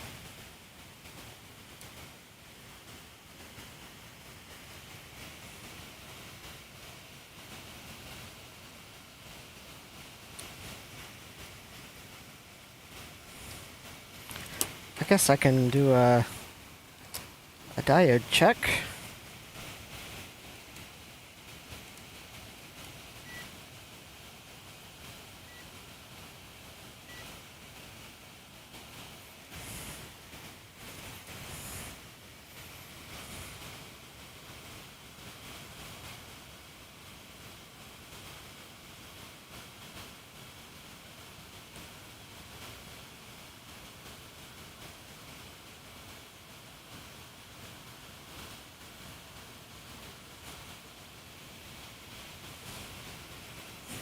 Oh.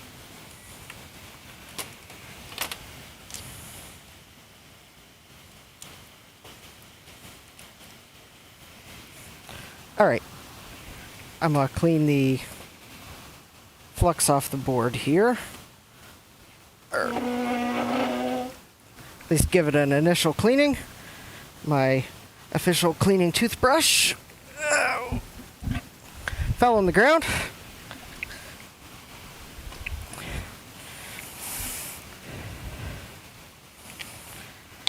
And contrary to jokes that people who solder might tell, this is a toothbrush that has never seen anyone's mouth.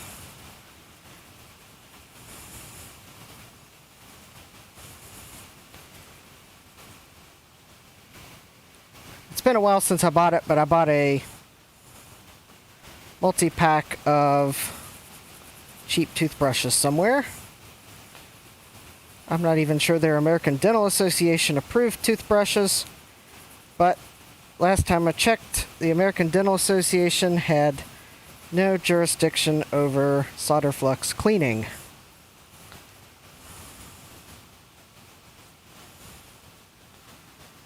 So maybe if I kind of clean this flux off, and I'm just using some isopropyl alcohol. Maybe I might see something with the board.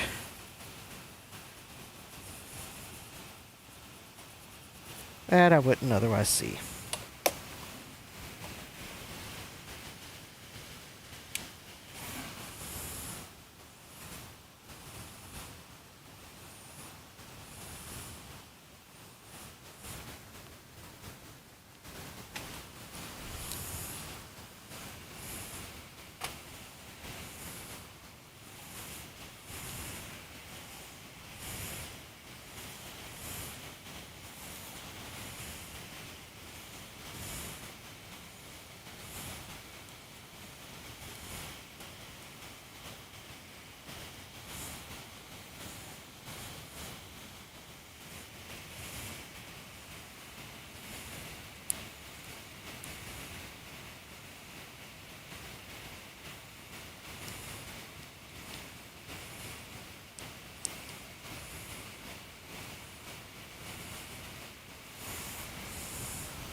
Okay, I do see a few.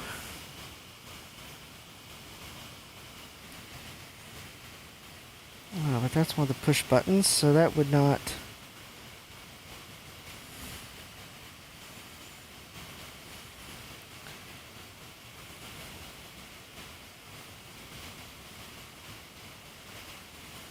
There's a few solder pads that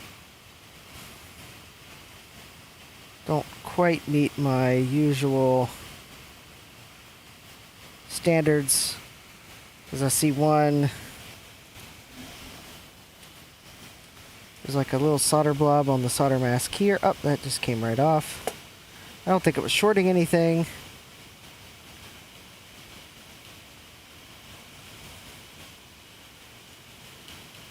Anyways, that pad, it's not completely filled with solder.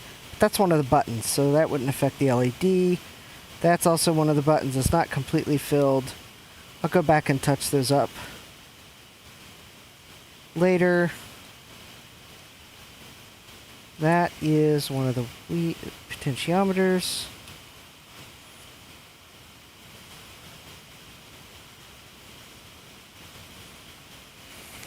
Trying to see where this LED is connected. I could pull the schematic up, I guess.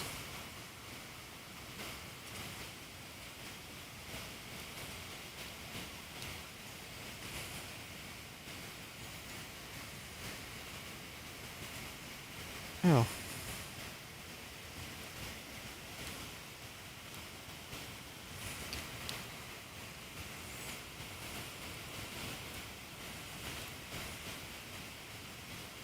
Oh.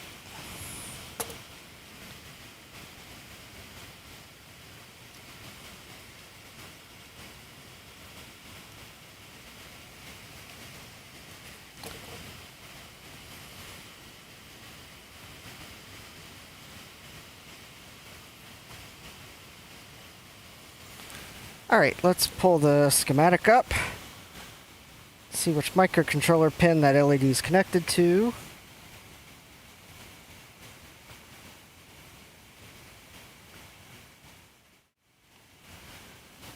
Alright, and...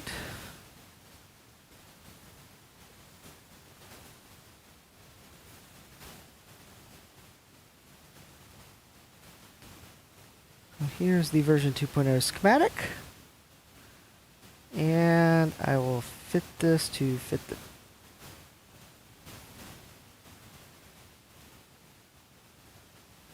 the width. Alright, so the LED 2 is connected to D4, which is pin 6 of the microcontroller. And it does go through one of the 150 ohm resistors.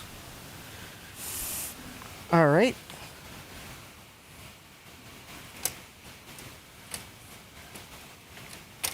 Let's just double check here. So first,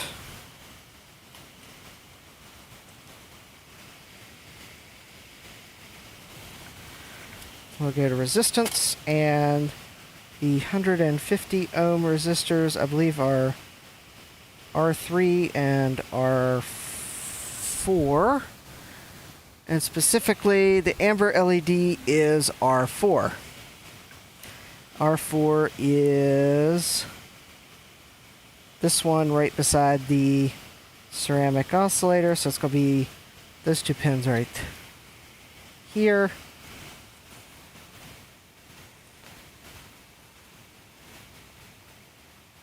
No, Cortana, I don't want you.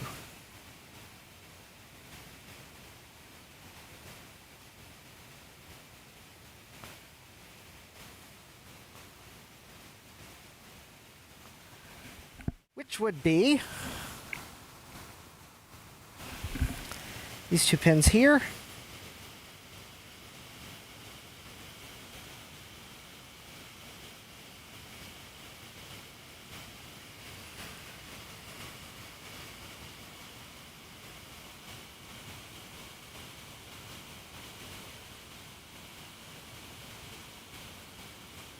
That does appear to be a 150 ohm resistor. Okay.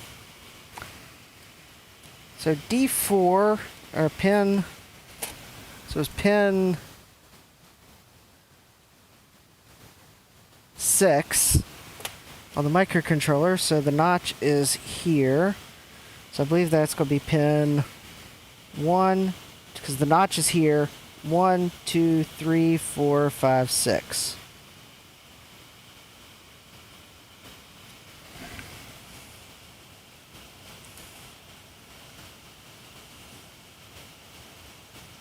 No, that's not it. 1, 2.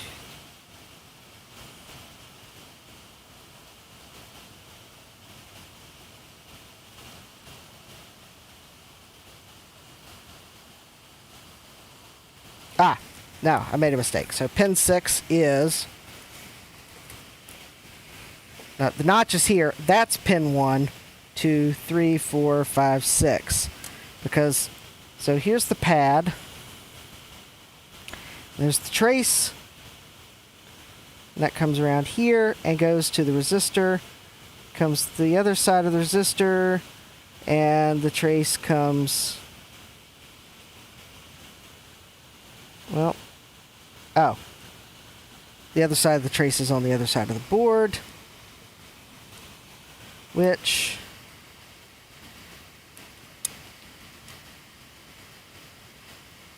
I can't really see. Although, now that I see where it's supposed to go, I can double check that there should be continuity between here,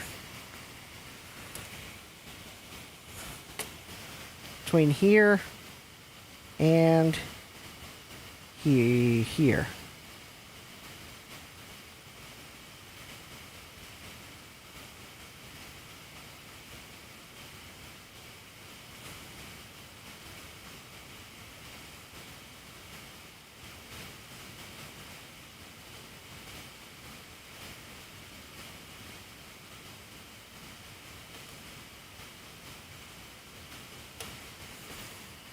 Well,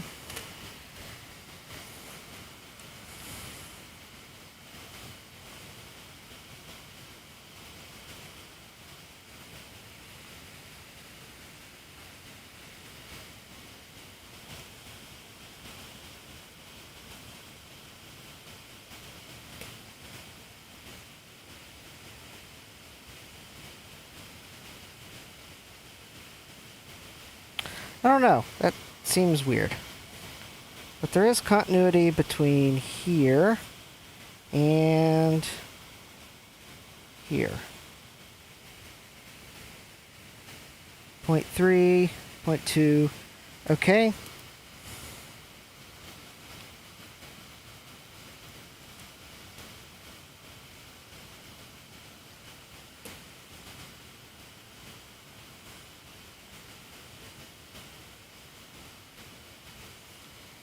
Alright, and then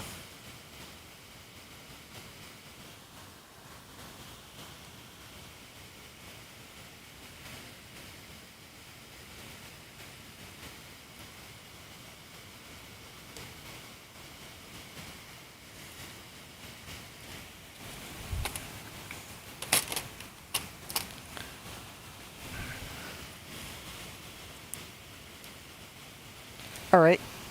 Well, I don't see anything obviously wrong. It does appear as if there is continuity where I expected it. So let's go to...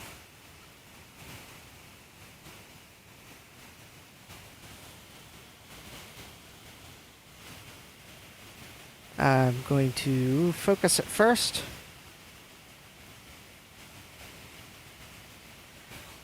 And we'll go to the microscope. Okay, so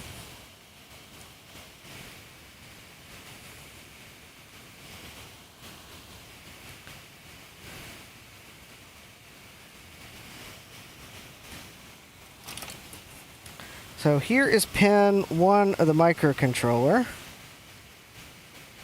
So that's pin 1. 1, 2, 3, 4, 5, 6.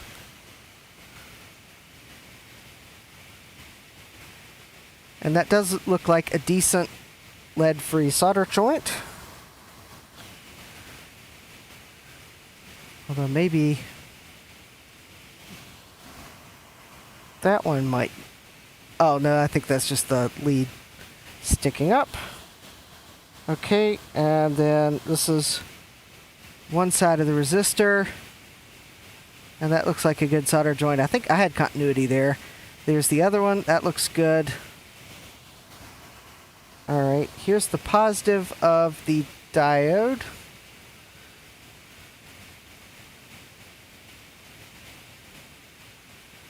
And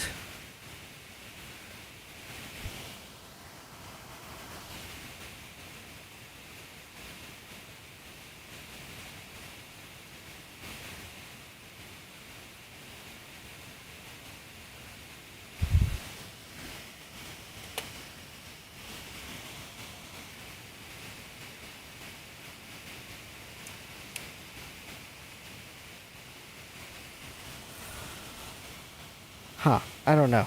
Kind of looks like...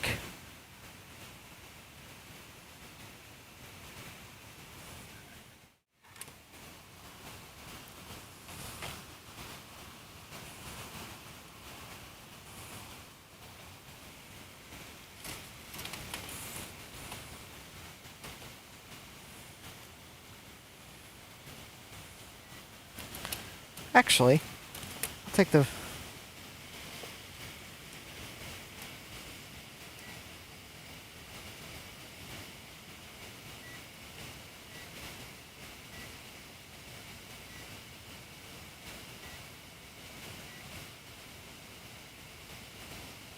There we go. So here's the diode test mode.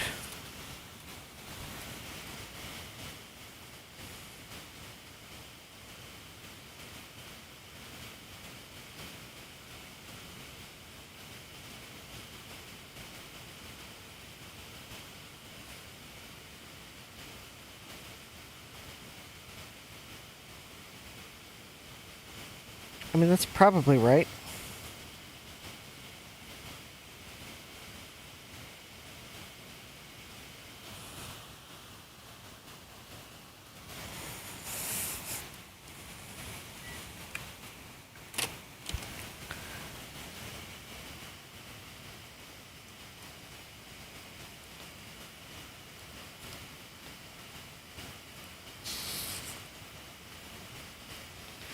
Well, you know, it'd probably help to just double check the manual before I go too much further. Because it did say the amber LED should blink.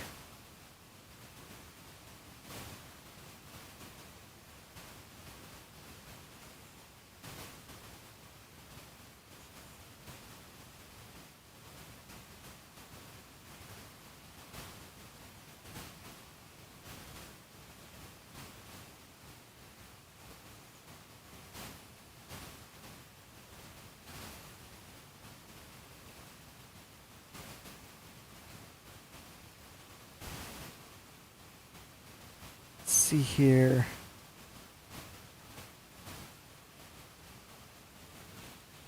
All right, well, here's the manual, if anyone's wondering. And so if I hold down button 1 while turning it on,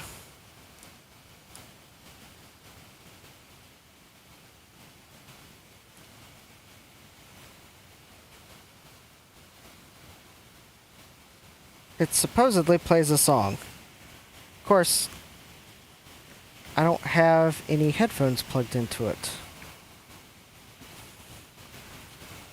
I also think I'm out of audio interfaces on this computer. Let's see here.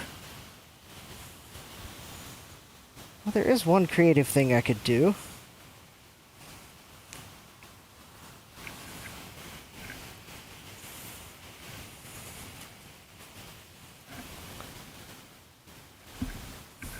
Well, if I can find it. Oh, here it is.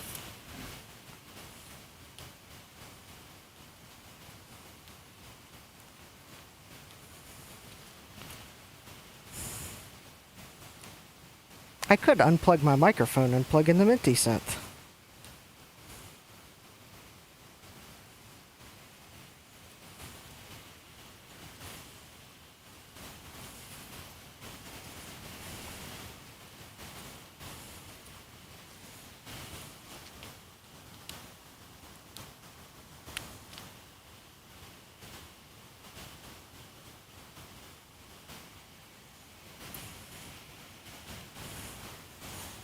Alright, let's see if I can remember which one's the microphone. It's probably...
Needless to say, that didn't work. I did not hear any audio coming from the MintySynth. None at all.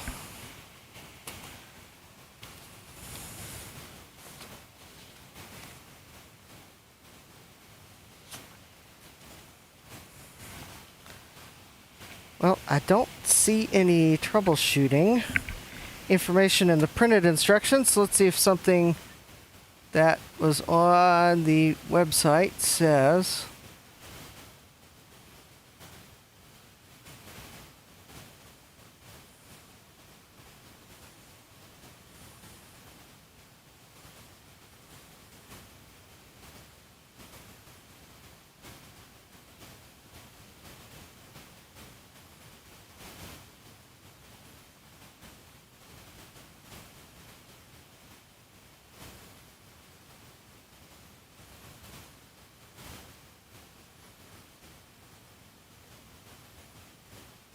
If you're in live mode, the yellow LED will be flashing. If you're in program mode, the red LED will be flashing.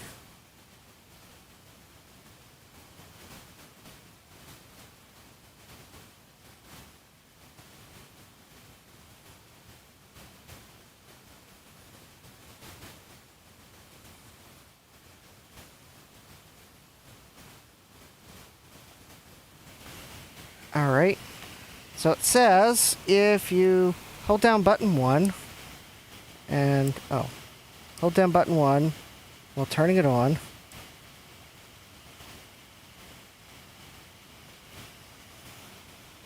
Then we should have seen LED 2 flash.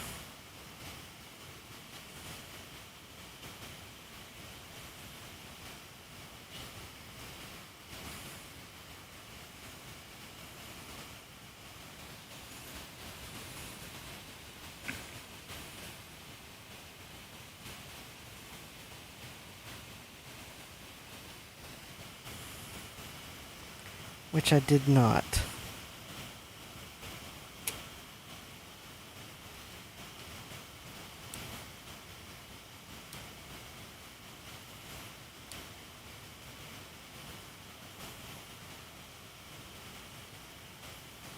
Of course, the other thing is it was supposed to play a demo song, which it did not.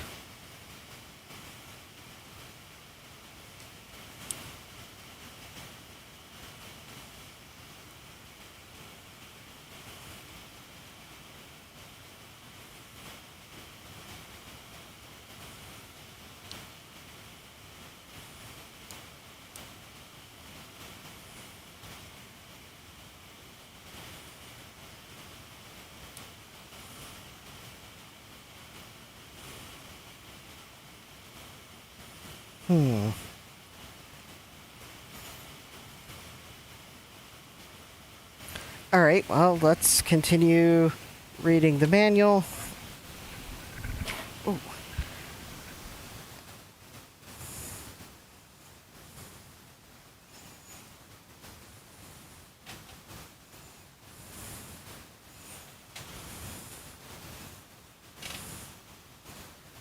Ah!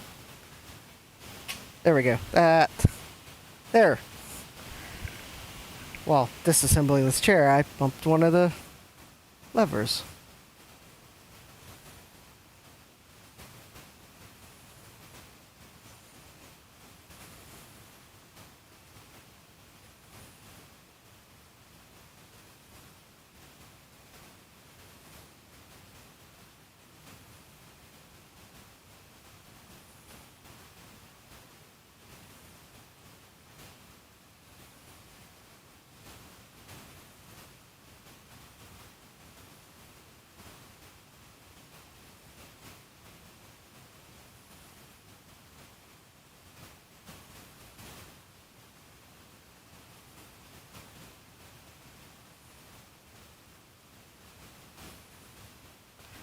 Okay, so if we're in live mode,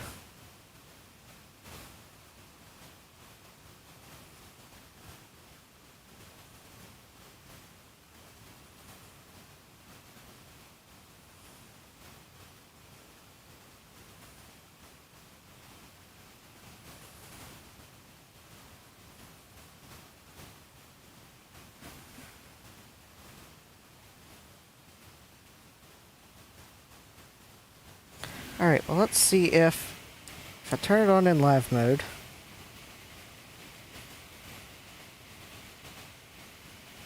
And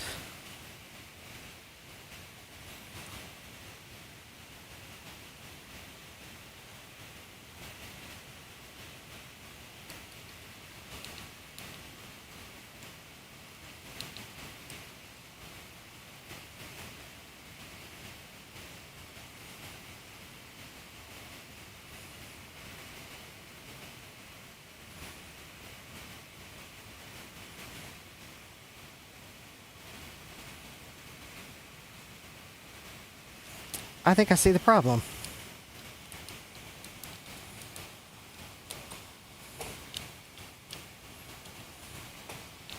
Well, a problem.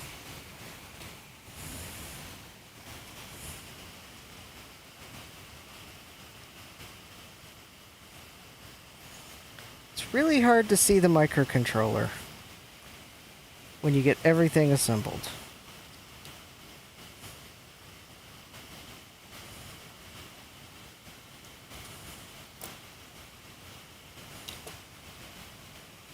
Oh. I accidentally cracked the plastic. Oh well.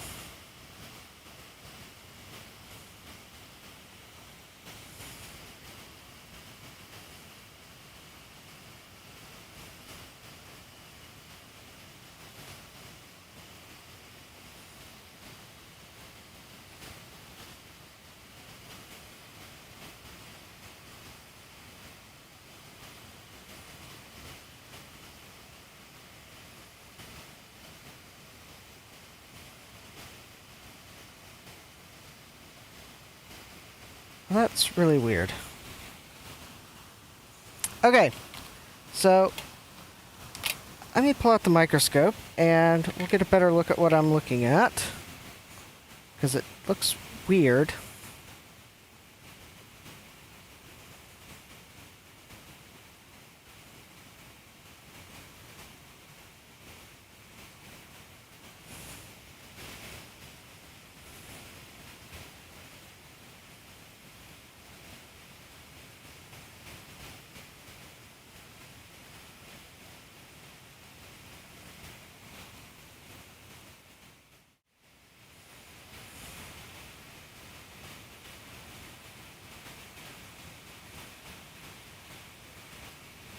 Well, I mean, the pins look, it looks like I got the pins in.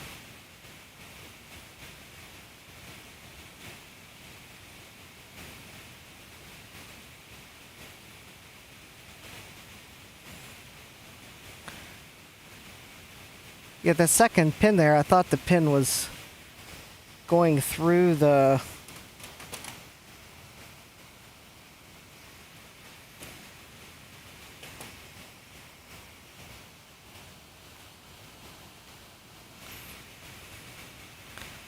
Ah, this looks like it was...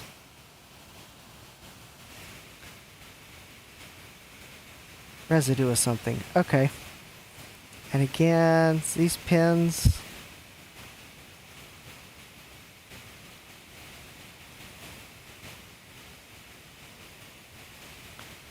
Okay, and those pins are in. So the microcontroller is seated.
Alright. I'm going to touch up a few of these solder joints that kind of look a little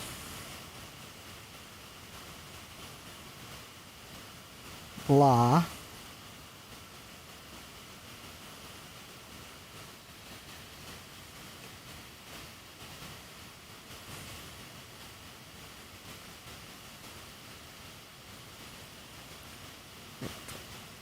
Those are the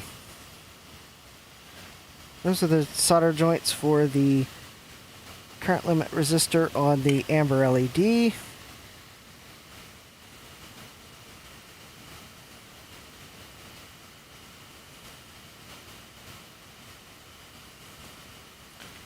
These are the amber LED itself.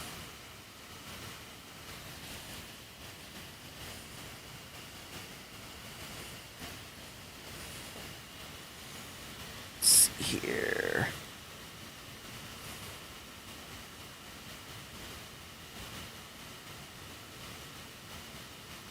I'm just going to get a few of the pins that kind of look less than completely soldered.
A little bit of solder on the solder mask here.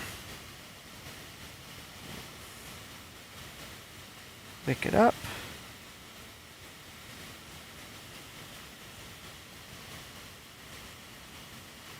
I don't think that was causing the problem though.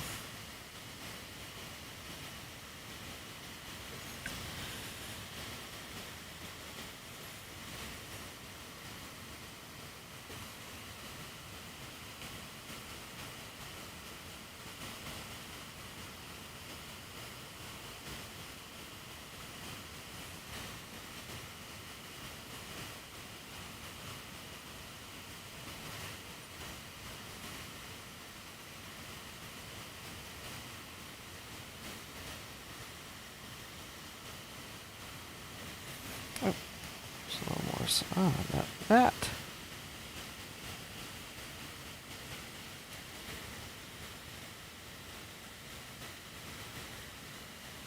Okay.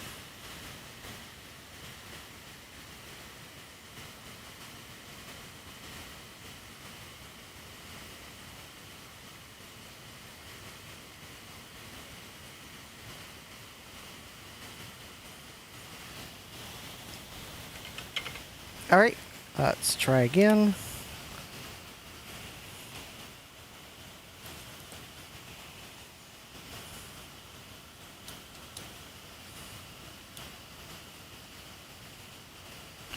Okay, so in program mode, we do get the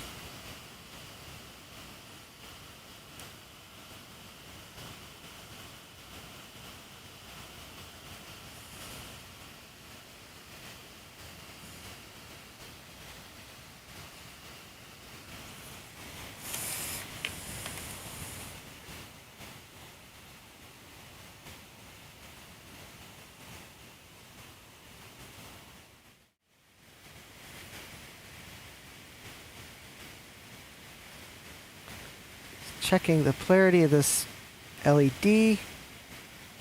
Okay, so it is in correctly. Because if you'll note, the negative terminal has the flat spot, and that's where the flat spot on the LED is. So I did get that correctly aligned.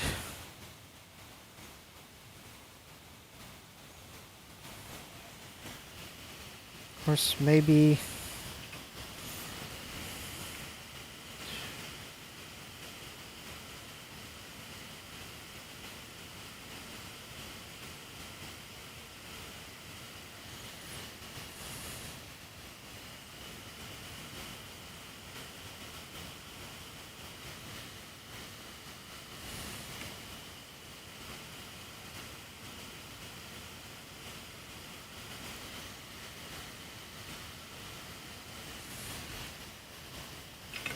oh, well, I didn't necessarily want to do that with power on.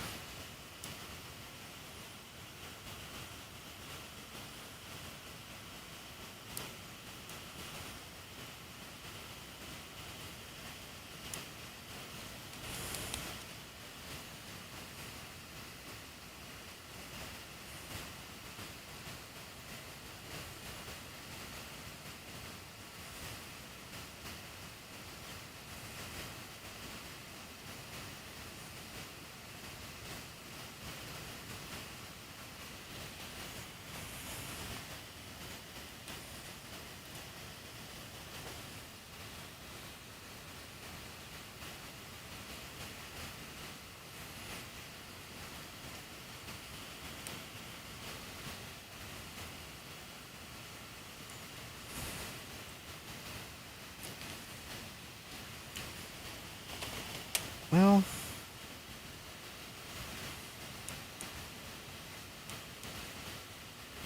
huh.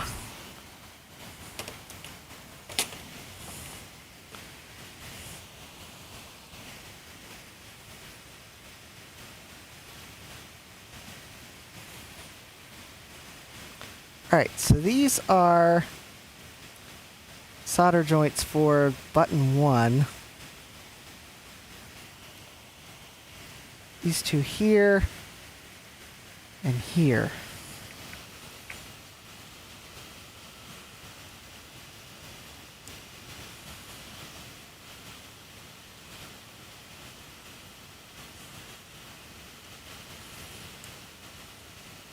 Well, that one solder joint doesn't look the greatest, but should make contact.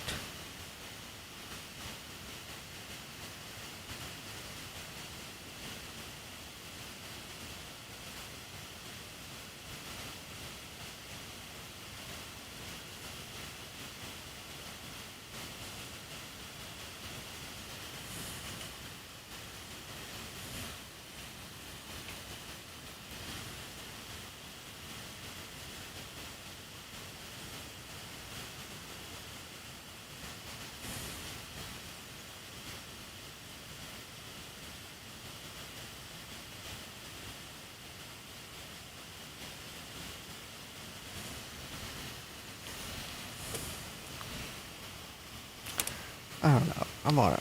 I'm gonna resolder the one side of this button here.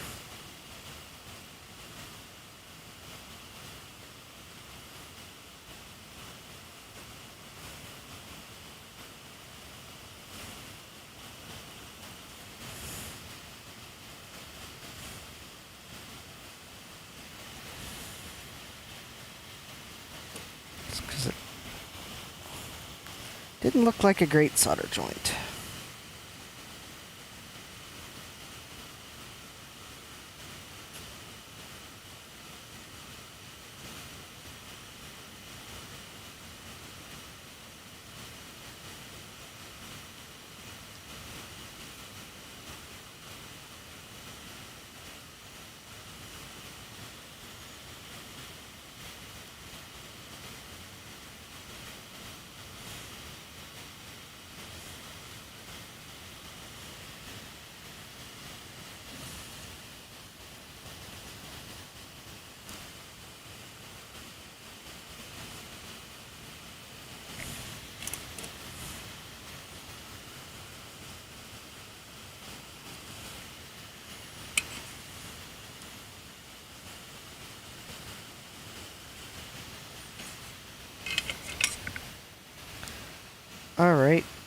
Well, let's see if...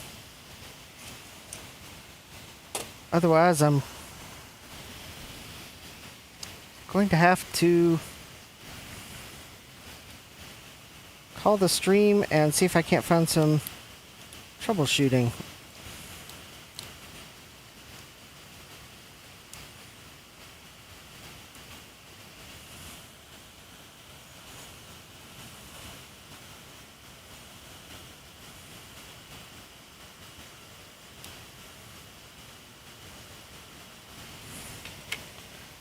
Well, one last look over the board.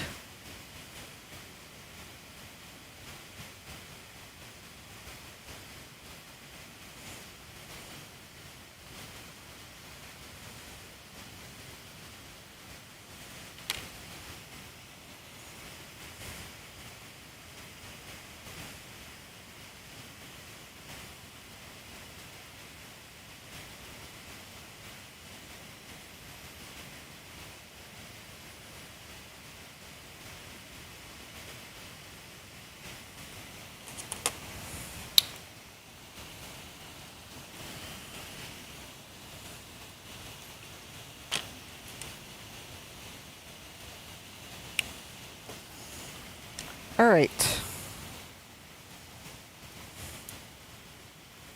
So I think that is where the stream is going to end for today, because I need to do some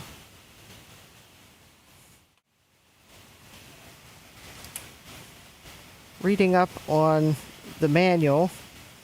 So if we flip the switch on this way, it is flashing red. So it's in program mode. But doing this, it should be in live mode.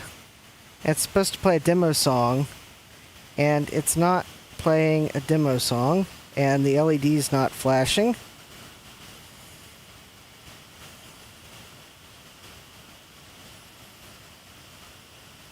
So either that button is not...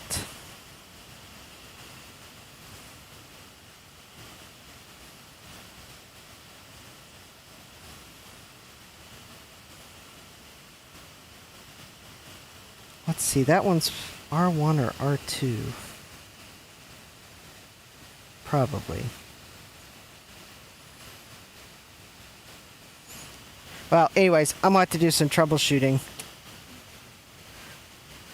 It looks like it works, but it needs a little bit more troubleshooting, so I guess I'm going to have to go get a serial cable so we can plug in there and see if we're getting any console output. That might be the good next step, because it should be outputting debug information, I believe.